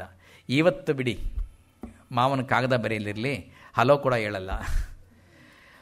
ಅದಾದ ಮೇಲೆ ಮದ್ರಾಸಲ್ಲಿ ಅವರ ಜೀವನ ಅತ್ಯಂತ ಫಲದಾಯಕವಾಗಿತ್ತು. ಬಹಳಷ್ಟು ಘಟನೆಗಳಿದ್ದಾವೆ ಬಿಜಿಎಲ್ ಸ್ವಾಮಿ ಬಗ್ಗೆ ಹೇಳೋದು. ಒಮ್ಮೆ ಒಬ್ಬ ಫಾರಿನ್ ವಿಜ್ಞಾನಿ ಬರ್ತಾರೆ ಬಿಜಿಎಲ್ ಸ್ವಾಮಿನ ಹುಡುಕೊಂಡು. ಅವ್ರ ಮನೆಗೆ ಹೋಗ್ತಾರೆ. ಮನೇಲಿ ಹೋಗಿ ಗಾರ್ಡನ್ನಲ್ಲಿ ಒಬ್ಬ ಗಾರ್ಡನರ್ ಮಾಲಿ ಅಂತೀವಲ್ಲ, ಮಾಲಿ ಕೆಲಸ ಮಾಡ್ತಿರ್ತಾನೆ. ಅವ್ರ ಹತ್ರ ಹೋಗ್ಬಿಟ್ಟು ಎಲ್ಲಪ್ಪ I want to see BGL Swamy ಅಂತ ಹೇಳ್ತಾರೆ. ಓ ಐ ಸಿ, ಅಲ್ಲಿ ಕಾಲ್ ಹಿಮ್ ಅಂತ ಆ ಮಾಲಿ ಒಳಗಡೆ ಹೋಗ್ತಾನೆ.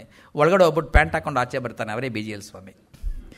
ಈ ಫಾರಿನ್ನವರು ಅಲ್ಲಿರೋ ಕೆಲಸ ಮಾಡ್ತಿರೋ ಚಡ್ಡಿ ಹಾಕೊಂಡು ಕೆಲಸ ಮಾಡ್ತಿರೋನ್ನ ಮಾಲಿ ಅನ್ಕೊತಾರೆ. ಅಷ್ಟು ಸರಳ ವ್ಯಕ್ತಿ ಯಾರು ಬಿಜಿಎಲ್ ಸ್ವಾಮಿಯವರು.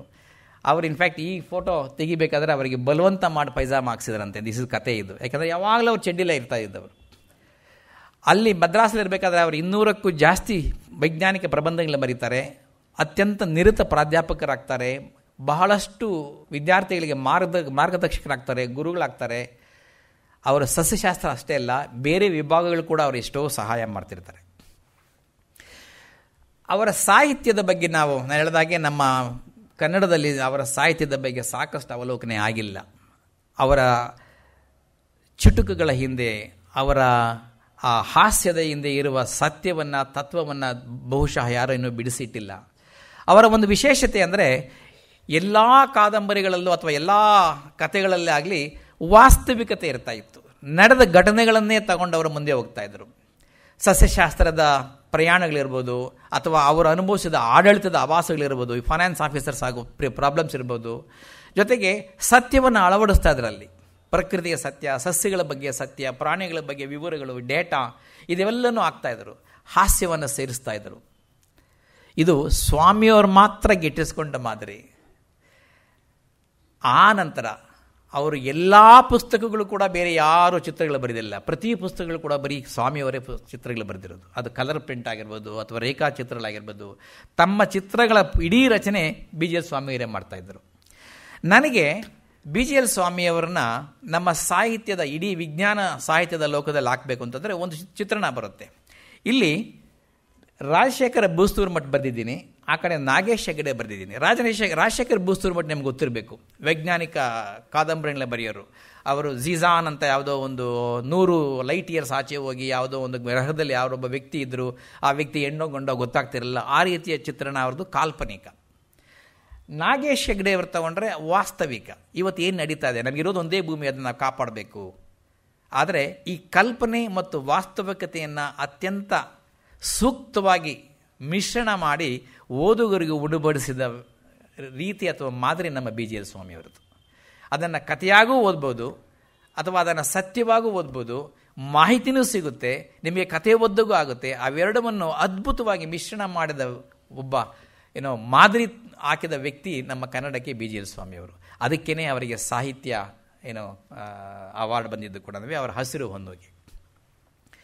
ಅವರ ಸೃಜನಶೀಲ ಕಥೆಗಳು ಪುಸ್ತಕಗಳು ಒಂದಲ್ಲ ಎರಡಲ್ಲ, ಸುಮಾರು 30-40 ಪುಸ್ತಕ ಇದೆ. ಡೈರಿ ಆಫ್ ಬಾಟ್ನಿ, ಬೃಹದಾರಣ್ಯಕ, ಬೆಳದಿಂಗಳಲ್ಲಿ ಅರಳಿದ ಮೊಲ್ಲೆ, ಇದೊಂದು ಕಥೆಗಳ ಟ್ರಾನ್ಸ್ಲೇಷನ್. ಅವರು ಎಷ್ಟು ತಮಿಳು ಭಾಷಾ ತಜ್ಞ ಅಂತಂದರೆ ತಮಿಳವ್ರಿಗೆ ಅವರು ತಮಿಳು ಹೇಳ್ಕೊಡ್ತಾ ಇದ್ರು. ಇದೊಂದು ವಿಚಿತ್ರ. ಸೊ ಅವ್ರ ತಮಿಳು ಕಥೆಗಳ ಓದಿ ಕನ್ನಡಕ್ಕೆ ಬರೀತಾರೆ. ನೀವೆಲ್ಲ ಓದಬೇಕಿದನ್ನು. ಅದ್ಭುತವಾದ ಟ್ರಾನ್ಸ್ಲೇಷನ್ನು. ನೀವು ಅದನ್ನು ಓದ್ತಾ ಇರಬೇಕಾದ್ರೆ ಟ್ರಾನ್ಸ್ಲೇಷನ್ ಅಂತಲೇ ಅನಿಸೋಲ್ಲ. ತಮಿಳು ತಲೆಗಳ ನಡುವೆ ಅವ್ರಿಗಷ್ಟು ಧೈರ್ಯ ಇತ್ತು. ನಿಜವಾಗ್ಲೂ ಬಿಜಿಎಲ್ ಸ್ವಾಮಿಗೆ ಬಹಳ ಧೈರ್ಯ.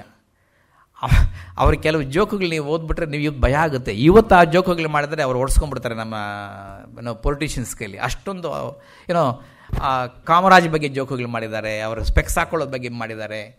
ಹಸಿರು ಹೊನ್ನು ಇದಕ್ಕೇನೆ ಅವಾರ್ಡ್ ಬಂದಿದ್ದು. ಜ್ಞಾನರಥ, ಕಾಲೇಜು ರಂಗ, ಕಾಲೇಜು ತರಂಗ, ಸಸ್ಯ ಪುರಾಣ, ಸಾಕ್ಷಾತ್ಕಾರದ ದಾರಿಯಲ್ಲಿ, ಅದಲ್ಲದೆ ಮೈಸೂರು ಡೈರಿ ಯಾಕೆ ಬರೋದು ಅಂತ ಆಮೇಲೆ ಹೇಳ್ತೀನಿ. ನನ್ನ ಹೊಟ್ಟೆಯಲ್ಲಿ ದಕ್ಷಿಣ ಅಮೆರಿಕ, ಟೈಟ್ಲ್ ನೋಡಿ ಚೆನ್ನಾಗಿದೆ ಅಂತ. ಅವ್ರು ಹೇಳ್ತಾ ಇರೋದು ಇಷ್ಟೇ, ದಕ್ಷಿಣ ಅಮೇರಿಕಾದ ಗಿಡಗಳು ಇಲ್ಲಿ ಬಂದು ನಾವು ಹೇಗೆ ಸೇವಿಸ್ತಾ ಇದ್ದೀವಿ ಅಂತ. ನನ್ನ ಹೊಟ್ಟೆಯಲ್ಲಿ ದಕ್ಷಿಣ ಅಮೇರಿಕ. ಅಮೆರಿಕದಲ್ಲಿ ನಾನು ಪಂಚಕಲಶ ಗೋಪುರ ಆವಾಗಲೇ ಹೇಳಿದೆ, ಪ್ರಾಧ್ಯಾಪಕನ ಪೀಠದಲ್ಲಿ ದೌರ್ಗಂಧಿಕಾಪಹರಣ, ಫಲಶ್ರುತಿ, ಇವೆಲ್ಲ ಅವ್ರು ಬರೆದಿರೋ ಪುಸ್ತಕಗಳು. ಇದಲ್ಲದೆ ಕೆಲವು ಇಲ್ಲಿ ಬಲಗಡೆ ಕೊಟ್ಟಿದ್ದೀನಿ. ನಾನು ಹೇಳಿದಾಗೆ ಅವರು ಗ್ರೇಟ್ ಕಾರ್ಟೂನಿಸ್ಟ್ ಕೂಡ. ತಮ್ಮ ಎಲ್ಲ ಪುಸ್ತಕಗಳಿಗೂ ಅವರೇ ಬರೀತಾ ಇದ್ದರು. ಲಿಯೋನಾರ್ಡೋ ಡಾವಿನ್ಸಿ ಅಂತ ಹೇಳ್ಬೇಕಾದ್ರೆ ನಾನು ಅವರು ಮಲ್ಟಿ ಟಾಸ್ಕರ್ ಅಂದೆ, ಪಾಲಿಮ್ಯಾಥ್ ಅಂದೆ. ಅವರು ಭಾಷೆಗಳಲ್ಲಿ ಸಂಸ್ಕೃತ ಗೊತ್ತಿತ್ತು, ಕನ್ನಡ ಗೊತ್ತಿತ್ತು, ತೆಲುಗು ಗೊತ್ತಿತ್ತು, ತಮಿಳು ಗೊತ್ತಿತ್ತು, ಅಷ್ಟೇ ಇಲ್ಲ, ಫ್ರೆಂಚ್ ಗೊತ್ತಿತ್ತು ಅವರಿಗೆ, ಜರ್ಮನ್ ಗೊತ್ತಿತ್ತು, ಲ್ಯಾಟಿನ್ ಗೊತ್ತಿತ್ತು, ಇಂಗ್ಲೀಷ್ ಅಫ್ಕೋರ್ಸ್, ರಷ್ಯನ್ ಕೂಡ ಗೊತ್ತಿತ್ತು. ಫ್ರೆಂಚ್ ಮತ್ತು ಜರ್ಮನ್ ಭಾಷೆಯಲ್ಲಿ ಅವರು ಪ್ರಬಂಧಗಳನ್ನ ಬರೆದಿದ್ದಾರೆ. ಯಾಕೆಂದರೆ ಫ್ರೆಂಚು ಜರ್ಮನ್ನು ಜರ್ನಲ್ಸ್ ಕೆಲವಿದ್ದಾವೆ, ಏನೋ ನಮ್ಮ ಧಾರಾವಾಹಿ ಥರ ಅಥವಾ ನಮ್ಮ ಸುಧಾ ಆ ರೀತಿಯ ಜರ್ನಲ್ಸ್ ಇದ್ದಾವಲ್ಲ, ಮ್ಯಾಗಝೈನ್ಸ್, ಅವಕ್ಕೆ ಅದೇ ಭಾಷೆಯಲ್ಲಿ ಬರೀಬೇಕು. ಇವರು ಆ ಭಾಷೆ ಕಲಿತು ಆ ಭಾಷೆಯಲ್ಲಿ ಬರೀತಾರೆ ಏನೋ ಆ ಪ್ರಬಂಧಗಳನ್ನು. ಇನ್ನು ವಿಷಯ ಪರಿಣತಿ ತಗೊಂಡ್ರೆ ಅವರು ಸಸ್ಯಶಾಸ್ತ್ರ ಮಾಡಿದ್ದಾರೆ, ಪ್ರಾಣಿಶಾಸ್ತ್ರ ಮಾಡಿದ್ದಾರೆ, ವಿಕಾಸ ವಿಜ್ಞಾನ ಮಾಡಿದ್ದಾರೆ, ಚರಿತ್ರೆ ಬಗ್ಗೆ ಮಾಡಿದ್ದಾರೆ, ಪ್ರಾಚ್ಯವಸ್ತು ಶಾಸ್ತ್ರ ಬಗ್ಗೆ. ಉದಾಹರಣೆಗೆ ಶಾಸನಗಳಲ್ಲಿ ಸಸ್ಯಗಳು, ಚರಿತ್ರೆಯ ಅಥವಾ ಪ್ರಾಚ್ಯಶಾಸ್ತ್ರ ವಸ್ತುವಿನ ಪ್ರಾಚ್ಯಶಾಸ್ತ್ರ ಎಕ್ಸ್ಪರ್ಟ್ಸ್ಗಿಂತಲೂ ಪಂಡಿತರಿಗಿಂತಲೂ ಇವರು ಶಾಸನಗಳನ್ನು ಅಥವಾ ಕಲ್ಲು ಬಂಡೆಗಳ ಮೇಲೆ ಬಂದಿರೋ ಚಿತ್ರಗಳನ್ನೆಲ್ಲ ಓದಿ ಶಾಸನಗಳಲ್ಲಿ ಸಸ್ಯಗಳು ಅಂತ ಪುಸ್ತಕ ಬರೆದಿರೋದು. ಸಾಹಿತ್ಯ ತಗೊಂಡ್ರೆ ಕಾದಂಬರಿ ಬರೀತಾರೆ, ಪದ್ಯ ಬರೀತಾರೆ, ನಾಟಕ, ಪ್ರಬಂಧ, ಧರ್ಮಶಾಸ್ತ್ರಗಳು, ತತ್ವಶಾಸ್ತ್ರಗಳು, ಭಾಷಾಶಾಸ್ತ್ರ. ಎಲ್ಲ ತಮಿಳರು ಕೂಡ ತಮಿಳು ಭಾಷೆ ಅತ್ಯಂತ ಅನನ್ಯ, ಅತ್ಯಂತ ಹಳೆಯದು ಅಂತ ಹೇಳಬೇಕಾದ್ರೆ ಇವರು ಏನಂತ ಹಳೆಯದಿಲ್ಲ, ನಮ್ಮ ಕನ್ನಡ ನಿಮಗಿಂತ ಹಳೆಯದು ಅಂತ ಆಗಿನ ಕಾಲದಲ್ಲಿ ತೋರಿಸ್ಕೊಟ್ಟರು. ಇದನ್ನು ಇತ್ತೀಚೆಗೆ ನಮ್ಮ ಶೆಟ್ಟರು ಕೂಡ ಹೇಳ್ತಾರೆ, ಏನೋ ಕನ್ನಡ ಭಾಷೆ ತಮಿಳಿಗಿಂತಲೂ ಹಳೆಯದು ಅಂತ ಹೇಳ್ಬಿಟ್ಟಂತ. ಇನ್ನು ಕಲೆ, ಚಿತ್ರಕಲೆ, ಸಂಗೀತ. ಅವರು ನೃತ್ಯ ಮಾಡ್ತಿದ್ರು, ನಿಮ್ಗೆ ಎಷ್ಟು ಜನ ಗೊತ್ತಿದೆ ಗೊತ್ತಿಲ್ಲ, ನೃತ್ಯ ಮಾಡ್ತಿದ್ರು, ಸಂಗೀತ ಕಲ್ತಿದ್ರು. ಒಮ್ಮೆ ಮೈಸೂರಿಗೆ ಹೋಗ್ತಾರೆ ಅವರು, ಈ ಪ್ರೆಸಿಡೆನ್ಸಿ ಕಾಲೇಜ್ ರಿಟೈರ್ಡ್ ಆದಮೇಲೆ ಮೈಸೂರಲ್ಲಿ ಇರ್ತಾರೆ 2 ಇಯರ್ಸು. ಭೈರಪ್ಪ ಅವರು ನಿಮಗೆಲ್ಲ ಗೊತ್ತಿರಬೇಕು, ಯಾನ ಕಾದಂಬರಿ ಬರೆಯೋ ಟೈಮಲ್ಲಿ ಅವ್ರು ಮೈಸೂರಿಗೆ ಏನಕ್ಕೂ ಹೋಗ್ತಾರೆ.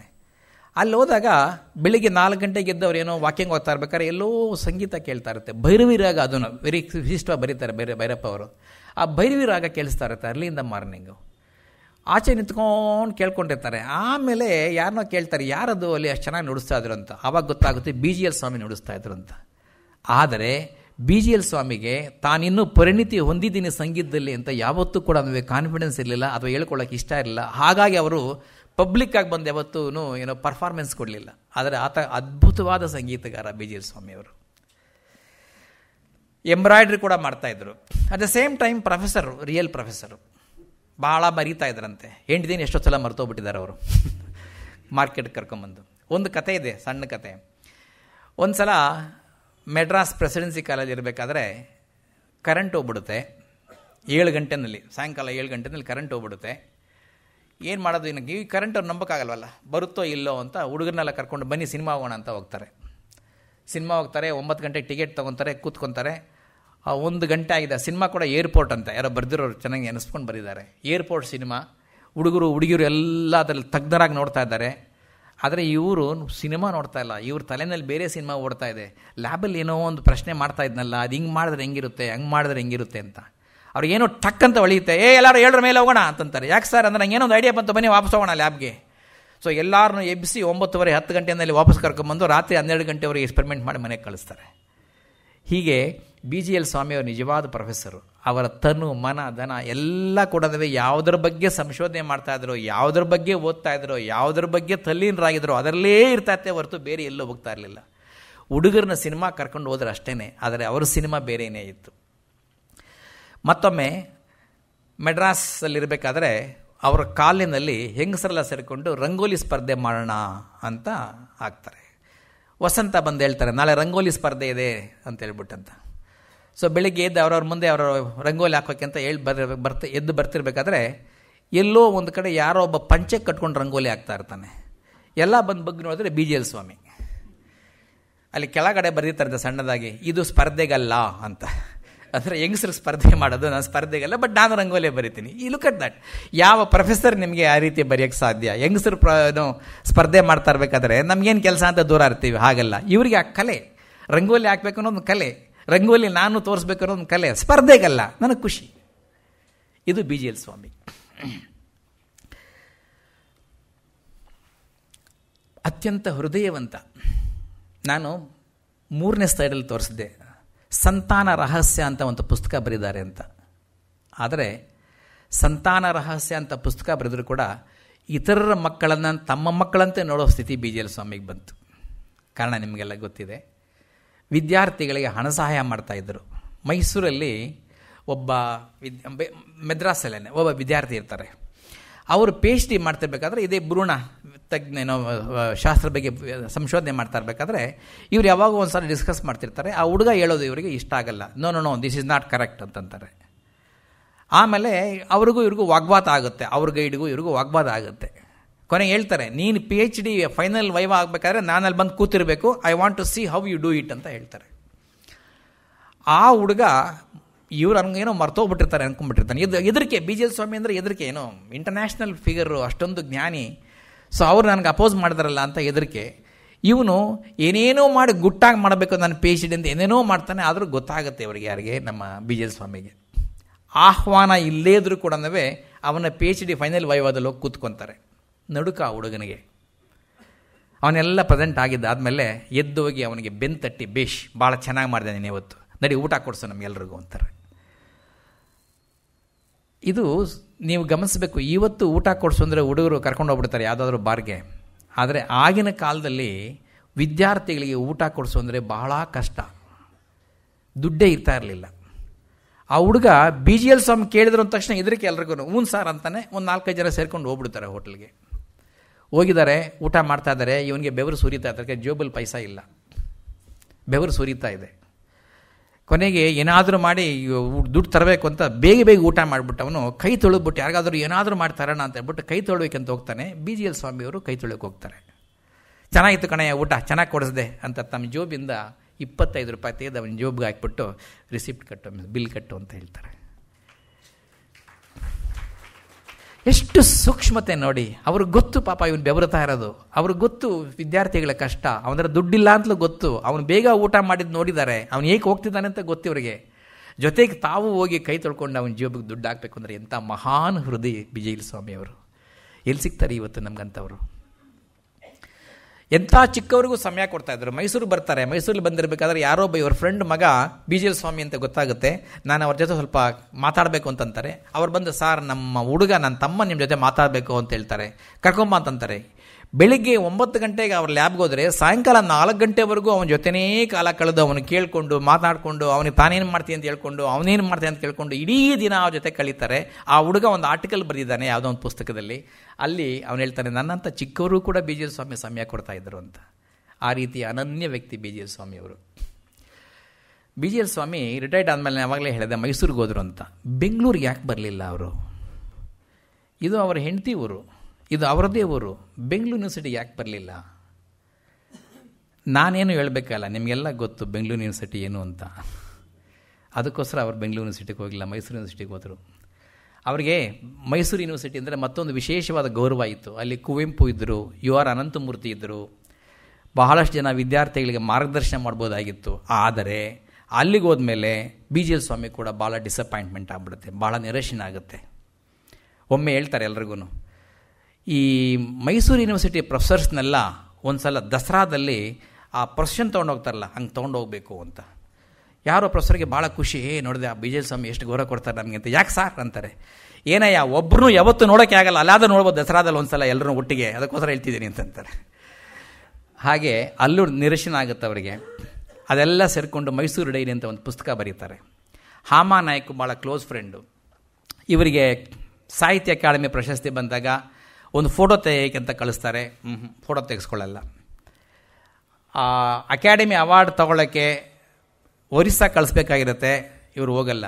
ಅಕಾಡೆಮಿ ಅವಾರ್ಡ್ ತೊಗೊಳ್ಳೋಕ್ಕೆ BGL ಸ್ವಾಮಿ ಹೋಗಲಿಲ್ಲ. ಅದು ಹಾಗೆ ಕೊಟ್ಟಿದ್ದಷ್ಟೇ ಅವರಿಗೆ. ಯಾವುದೇ ಅಧಿಕಾರಕ್ಕೆ ಹೋದವರಲ್ಲ, ಯಾವುದೇ VC ಪೋಸ್ಟ್ಗೆ ಹಾಕ್ಕೊಂಡವರಲ್ಲ. ತಮ್ಮ ಸಂಶೋಧನೆ, ತಮ್ಮ ಸಾಹಿತ್ಯ, ತಮ್ಮ ಆಸಕ್ತಿ ಅದರಲ್ಲಿ ಮಾತ್ರ ಮುಳುಗಿದ್ದವರು. ಒಮ್ಮೆ ಕುವೆಂಪು ಜೊತೆ ಒಂದು ಸಮಾರಂಭ ಕರೀಬೇಕು ಅಂತಿರ್ತಾರೆ, ಅದಕ್ಕೂ ಹೋಗಲ್ಲ. ಆದರೆ ಕುವೆಂಪು ಮತ್ತು BGL ಸ್ವಾಮಿಗೆ ಒಂದು ಬಹಳಷ್ಟು ರೀತಿಯಲ್ಲಿ ಸಾಮ್ಯತೆ ಇದೆ. ಹಾಗೂ ಬಿ ಜಿ ಎಲ್ ಸ್ವಾಮಿಗೆ ಕುವೆಂಪುವಿನ ಮೇಲೆ ಬಹಳಷ್ಟು ಅಭಿಮಾನ ಕೂಡ ಇತ್ತು. ಉದಾಹರಣೆಗೆ ಇಬ್ಬರದು ಕೂಡ ಚಿಂತನೆಯಲ್ಲಿ ಒಂದೇ ದೃಷ್ಟಿಕೋನ. ನಿಮಗೆಲ್ಲ ಗೊತ್ತಿರಬೇಕು, ಶಾಸ್ತ್ರಗಳಲ್ಲಿ ಇಬ್ಬರೂ ನಂಬ್ತಾ ಇರಲಿಲ್ಲ. ತರ್ಕಕ್ಕೆ ಹೆಚ್ಚು ಒತ್ತು ಕೊಡ್ತಾ ಇದ್ದರು. ಬಿ ಜಿ ಎಲ್ ಸ್ವಾಮಿ ಆಗಲಿ ಕುವೆಂಪು ಆಗಲಿ ದೇವರು ನಂಬೋದಕ್ಕಿಂತ ವೈಜ್ಞಾನಿಕ ಚಿಂತನೆಯಲ್ಲಿ ತಾವು ಹೆಚ್ಚು ನಂಬಿಕೆ ಇಟ್ಟಿದ್ದರು.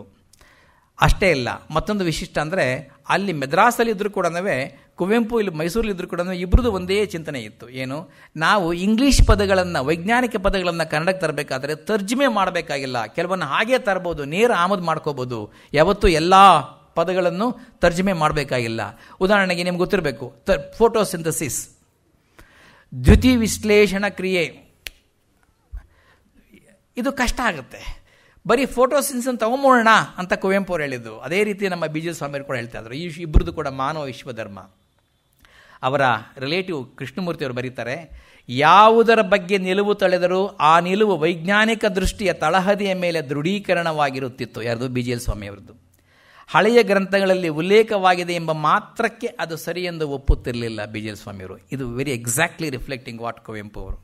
ಸೊ ಹಾಗಾಗಿ ಅವರಿಬ್ಬರ ಮಧ್ಯೆ ಬಹಳ ಸಾಮರಸ್ಯ ಇತ್ತು. ಅಷ್ಟೇ ಅಲ್ಲದೆ ಬಿ ಜಿ ಎಲ್ ಸ್ವಾಮಿಗೆ ಕುವೆಂಪು ಮೇಲೆ ಅಭಿಮಾನ. ಮೈಸೂರಲ್ಲಿರಬೇಕಾದ್ರೆ ಹೇಗೋ ಕುವೆಂಪು ಅವ್ರು ನೋಡಬೇಕು ಅಂತ ಆಸೆ ಇರುತ್ತೆ. ಈ ಆಮ ನಾಯಕರು ಹೇಳ್ತಾರೆ, ನಾನು ಹೇಗಾದರೂ ಮಾಡಿ ಕುವೆಂಪು ಒಂದ್ಸಲ ನೋಡಬೇಕಪ್ಪ, ನಾನು ಹಾರ ಹಾಕಬೇಕು, ಹಾಕ್ಸ್ಕೊತಾರ ಅನ್ನೋ ಅನುಮಾನ ಬೇರೆ. ಹಾಮ ನಾಯಕರು ರಷ್ಯಾಗೆ ಹೋಗ್ತಿರ್ಬೇಕಾದ್ರೆ ಒಂದು ಸಲ ಹೇಳ್ತಾರೆ, ಎದುರುಬೇಡ, ನಾನು ಕರ್ಕೊಂಡು ಹೋಗ್ತೀನಿ, ಈಗ ಸ್ವಲ್ಪ ಟೈಮ್ ಕೊಡು, ರಷ್ಯಾದಿಂದ ಬರ್ತೀನಿ, ನಾನು ಬಂದ ತಕ್ಷಣ ನೀನು ಗ್ಯಾರಂಟಿ ಕರ್ಕೊಂಡು ಹೋಗ್ತೀನಿ ನಾನು ನಿಮ್ಮ ಕುವೆಂಪುನ ತೋರಿಸೋಕ್ಕೆ, ನೀನು ನೋಡುವಂತೆ ಅಂತ. ಆದರೆ ಹಾಮ ನಾಯಕ್ ಅವರು ರಷ್ಯಾದಿಂದ ಬರೋಷ್ಟರೊಳಗೆ ಹೃದಯಾಘಾತ ಆಗಿ ಬಿ ಜಿ ಎಲ್ ಸ್ವಾಮಿ ತೀರ್ಕೊಂಡ್ಬಿಡ್ತಾರೆ. ಹಾಗಾಗಿ ಈ ದೊಡ್ಡ ವ್ಯಕ್ತಿ ಬಿ ಜಿ ಎಲ್ ಸ್ವಾಮಿ, ಆ ದೊಡ್ಡ ವ್ಯಕ್ತಿ ಕುವೆಂಪು ಅವರನ್ನು ನೋಡೋಕ್ಕೆ ಸಾಧ್ಯವಾಗಲಿಲ್ಲ, ಸತ್ತೋಗ್ತಾರೆ. ನನ್ನ ಭಾಷಣದಲ್ಲಿ ಮುಗಿಸ್ತೀನಿ. ಆದರೆ ಮುಗಿಸೋದಕ್ಕಿಂತ ಮುಂಚೆ ನಮ್ಮ ಕರ್ನಾಟಕ ಎಷ್ಟು ಅದೃಷ್ಟವಂತ ರಾಜ್ಯ ಅನ್ನೋದಕ್ಕೆ ಈ ಉಪನ್ಯಾಸನ ಏನು ಕೊಟ್ಟೆ ಅದನ್ನು ಮತ್ತೊಬ್ಬರಿಗೆ ಅರ್ಪಣೆ ಮಾಡೋಕ್ಕೆ ನಾನು ಇಷ್ಟಪಡ್ತೇನೆ. ಬಿ ಜಿ ಎಲ್ ಸ್ವಾಮಿಯ ಬಗ್ಗೆ ನಾನು ಮಾಡಿದ ಭಾಷಣ ನಾನು ಅರ್ಪಿಸಬೇಕು ಅಂತಿರೋದು ಬಿ ಪಿ ರಾಧಾಕೃಷ್ಣ ಅವರಿಗೆ. ಅದು ಇದೇ ಬಸವನಗುಡಿಯವರು. ಅವರು ಹೀಗೇನೇ ವಿಜ್ಞಾನಿ, ಅವರು ಹೀಗೇನೇ ಸಾಹಿತಿ, ಅವರು ಹೀಗೇನೇ ಸರಳ ಜೀವಿ. ಅವರು ಕೂಡ ಯಾವತ್ತೂ ಮೇಲಿನ ಪದವಿ ಬೇಕು ಅಂತ ಹೋರಾಡಿದ್ರಲ್ಲ. ಇನ್ನೂ ವಿಶೇಷ ಅಂದರೆ ಬಿ ಪಿ ರಾಧಾಕೃಷ್ಣ ಅವರು ಬಿ ಜಿ ಎಲ್ ಸ್ವಾಮಿ ಬಗ್ಗೆ ಒಂದು ಪುಸ್ತಕ ಬರೆದಿದ್ದಾರೆ. ನಾನು ಓದಿರೋ ಎಲ್ಲ ಪುಸ್ತಕಗಳಲ್ಲೂ ಈ ಪುಸ್ತಕ ಅತ್ಯಂತ ಪಾಂಡಿತ್ಯಪೂರಿತವಾದದ್ದು. ಅದಕ್ಕೋಸ್ಕರ ಬಿ ಜಿ ಎಲ್ ಸ್ವಾಮಿಗೂ ರಾಧಾಕೃಷ್ಣರಿಗೂ ಇಬ್ಬರಿಗೂ ಒಂದು ದೊಡ್ಡ ಚಪ್ಪಾಳೆ ತಟ್ಟಿ. ನಮಸ್ಕಾರ. Thank you.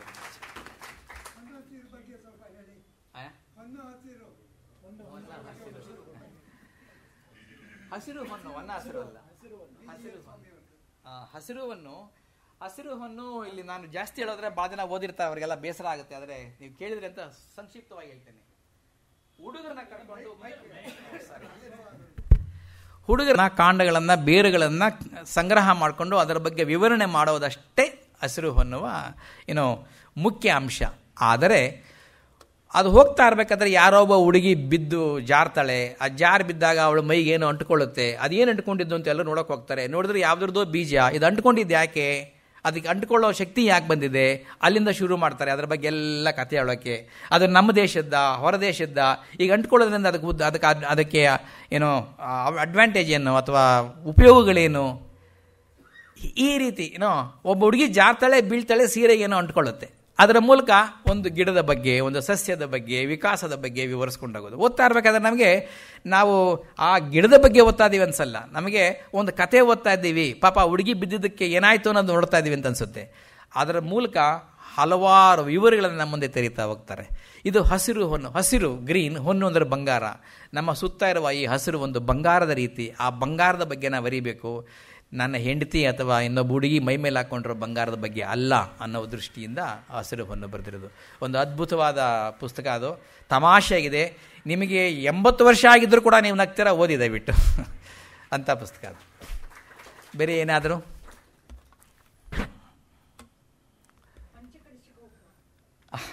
ಪಂಚಕಲಶ ಗೌರ. ಪಂಚ ಅಂದರೆ ಆ 5 ಜನ ಕವಿಗಳು, ಯಾರು ಸೀತಾರಾಮ್, ಕೃಷ್ಣಶಾಸ್ತ್ರಿ ಇವರೆಲ್ಲ. ಆ ಪ್ರತಿಯೊಬ್ಬರ ಮಧ್ಯೆ ಇದ್ದ ಸಂಬಂಧಗಳನ್ನು ಅವ್ರು ಎಲ್ಲಿ ಕೂತ್ಕೊತಾ ಇದ್ರು, ನಮ್ಮ ಸೆಂಟ್ರಲ್ ಕಾಲೇಜಲ್ಲಿ ಅವರು ಯಾವ ರೀತಿ ಸಂಭಾಷಣೆ ಮಾಡ್ತಾಯಿದ್ರು, ಯಾವ ವಿಷಯಗಳು ಡಿಸ್ಕಸ್ ಮಾಡ್ತಾಯಿದ್ರು ಅಂತ ತಾವು ಅವರಿಂದ ಕಲ್ತಿದ್ದನ್ನು ನಾಟ್ ಓನ್ಲಿ ಲೈಫ್, ಜೀವನವಷ್ಟೇ ಅಲ್ಲ, ಅವರು ಹೇಳಿದ ಬೇರೆ ತತ್ವಜ್ಞಾನಗಳೆಲ್ಲ ಕೂಡ ಅದರಲ್ಲಿ ಸಂಕ್ಷಿಪ್ತವಾಗಿ ಭಾಳ ಸೂಕ್ಷ್ಮವಾಗಿ ಹೇಳ್ತಾರೆ ಮೇಡಮ್. ಪಂಚಕಲಶ ಗೋಪುರ ಅದು. ಹಾಂ, ಕಾಲೇಜಿನಂಗೆ ಒಂದು ಕಾದಂಬರಿ. ತಾವು ಅಲ್ಲಿ ಪ್ರಿನ್ಸಿಪಾಲ್ ಆಗಿರಬೇಕಾದ್ರೆ ಹುಡುಗರು ಅನುಭವಿಸುವ ಏನು ಆ ಯುವಕರ ಜೀವನ ಹಾಗೂ ಅವರು ಆಡಳಿತದಿಂದ ಪಡೆಯುವ ಕಷ್ಟಗಳ ಬಗ್ಗೆ ಸೇರಿ ಕಾಲೇಜ್ ರಂಗ ಕಾಲೇಜ್ ರಂಗ ಎರಡು ಒಂದೇನೆ, ಒಂಥರ ಸೀರಿಯಲ್ ಇದ್ದಂಗೆ ಅದು. ಹಾಂ, ಅದೇನೆ ಸೇಮ್ ಕಾದಂಬರಿ ಯಾ.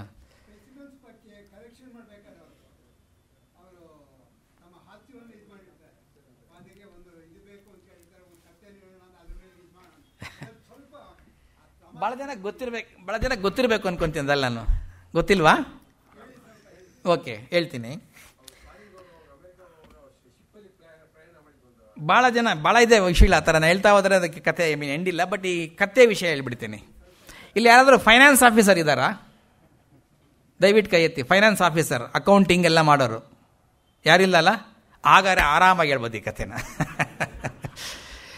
ಏನು ಅಂದರೆ, ಹುಡುಗರನ್ನ ಕಾಡು ಕರ್ಕೊಂಡು ಹೋದಾಗ KG ಗಟ್ಟಲೆ ಟನ್ ಗಟ್ಟಲೆ ಗಿಡಗಳನ್ನ ಕಲೆಕ್ಟ್ ಮಾಡ್ತೀವಿ ನಾವು. ಆ ಕಲೆಕ್ಟ್ ಮಾಡಿ ಎತ್ಕೊಂಡ್ಬರ್ಬೇಕಾದ್ರೆ ಪಾಪ ಹುಡುಗರ ಕೈಲಿ ಆಗಲ್ಲ. ಅದಕ್ಕೆ ಒಂದಷ್ಟು ಜನ ಸೇವಕರನ್ನ ಅಥವಾ ಸರ್ವೆಂಟ್ ಅನ್ನೋ ಪದ ತಪ್ಪು, ಸೇವಕರನ್ನ ಪದ ತಪ್ಪು, ಸಹಾಯಕರನ್ನ ಎಂಪ್ಲಾಯ್ ಮಾಡ್ಕೊಳ್ಳೋಕ್ಕೆ ಒಂದು ಅನುಮತಿ ಇರುತ್ತೆ.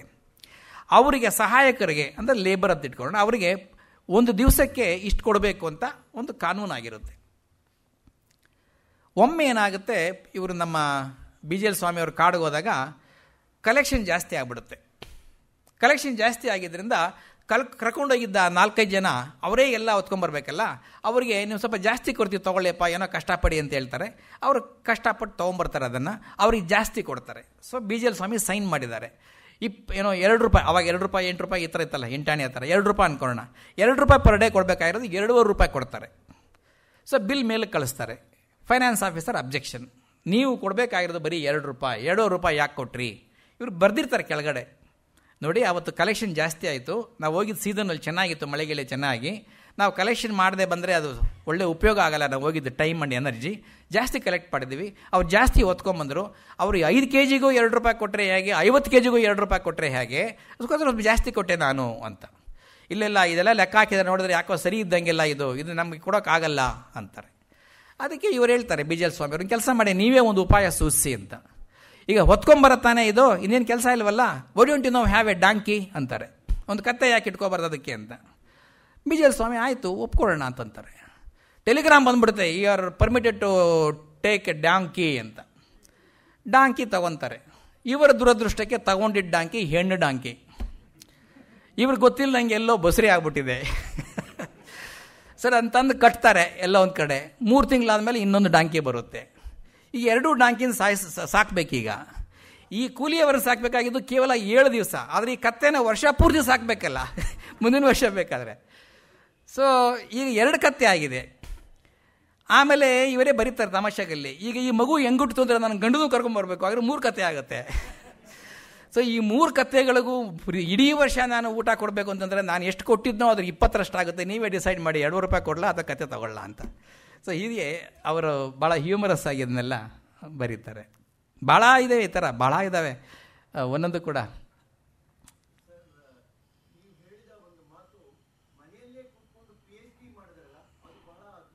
ಅದ್ಭುತ.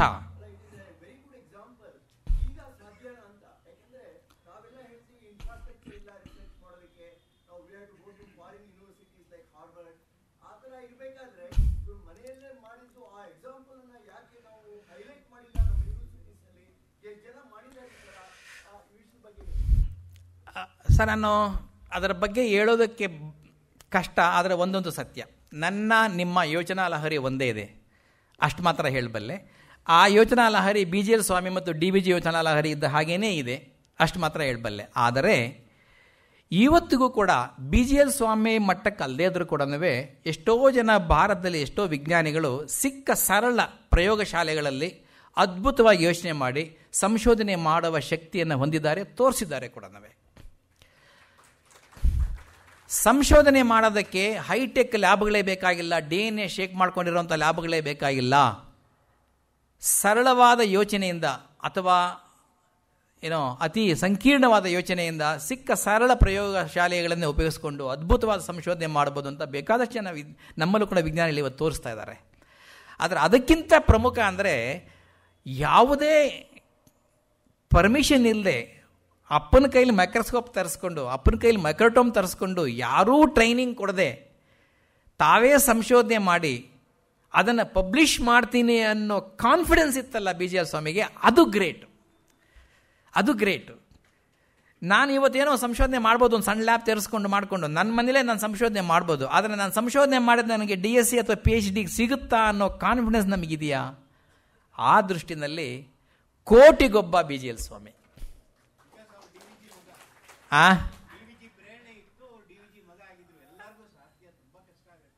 ಸರ್, ನಾನು DVGನ BGL ಸ್ವಾಮಿನ ಇಬ್ಬರನ್ನು ತಕಡಿಲಿ ಹಾಕೋಕ್ಕೆ ಇಷ್ಟವಿಲ್ಲ. ಇಬ್ಬರೂ ಕೂಡ ಗ್ರೇಟ್. ಇಬ್ಬರು ಕೂಡ ಗ್ರೇಟ್. ಯಾ. ಸೊ ಧನ್ಯವಾದಗಳು ಎಲ್ರಿಗೂ.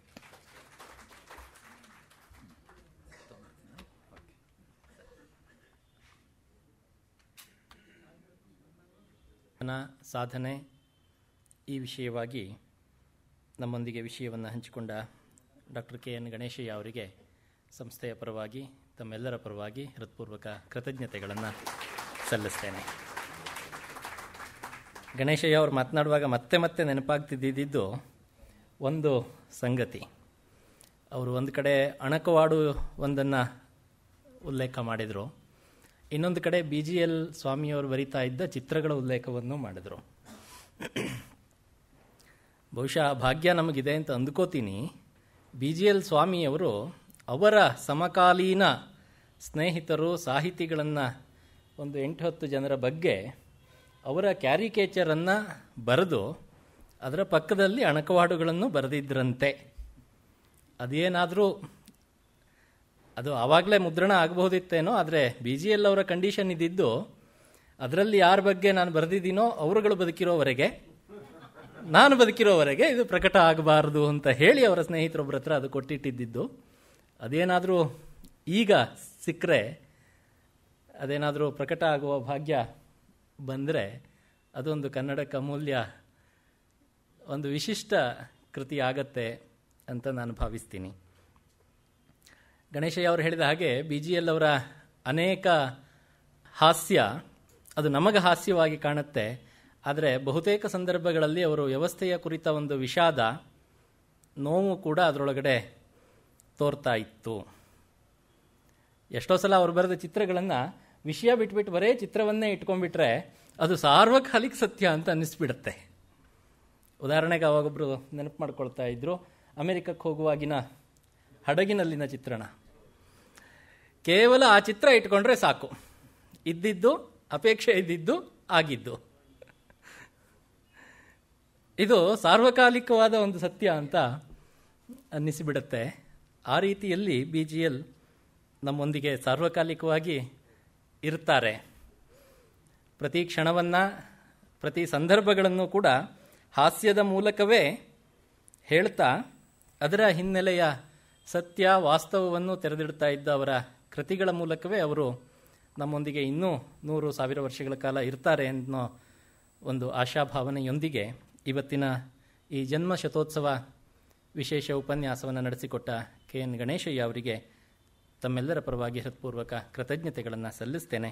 ಅವರು ತಮ್ಮೆಲ್ಲರ ಪರವಾಗಿ, ಸಂಸ್ಥೆಯ ಪರವಾಗಿ ಈ ಕಿರು ಗೌರವವನ್ನು ಸ್ವೀಕರಿಸಬೇಕಾಗಿ ಪ್ರಾರ್ಥನೆ.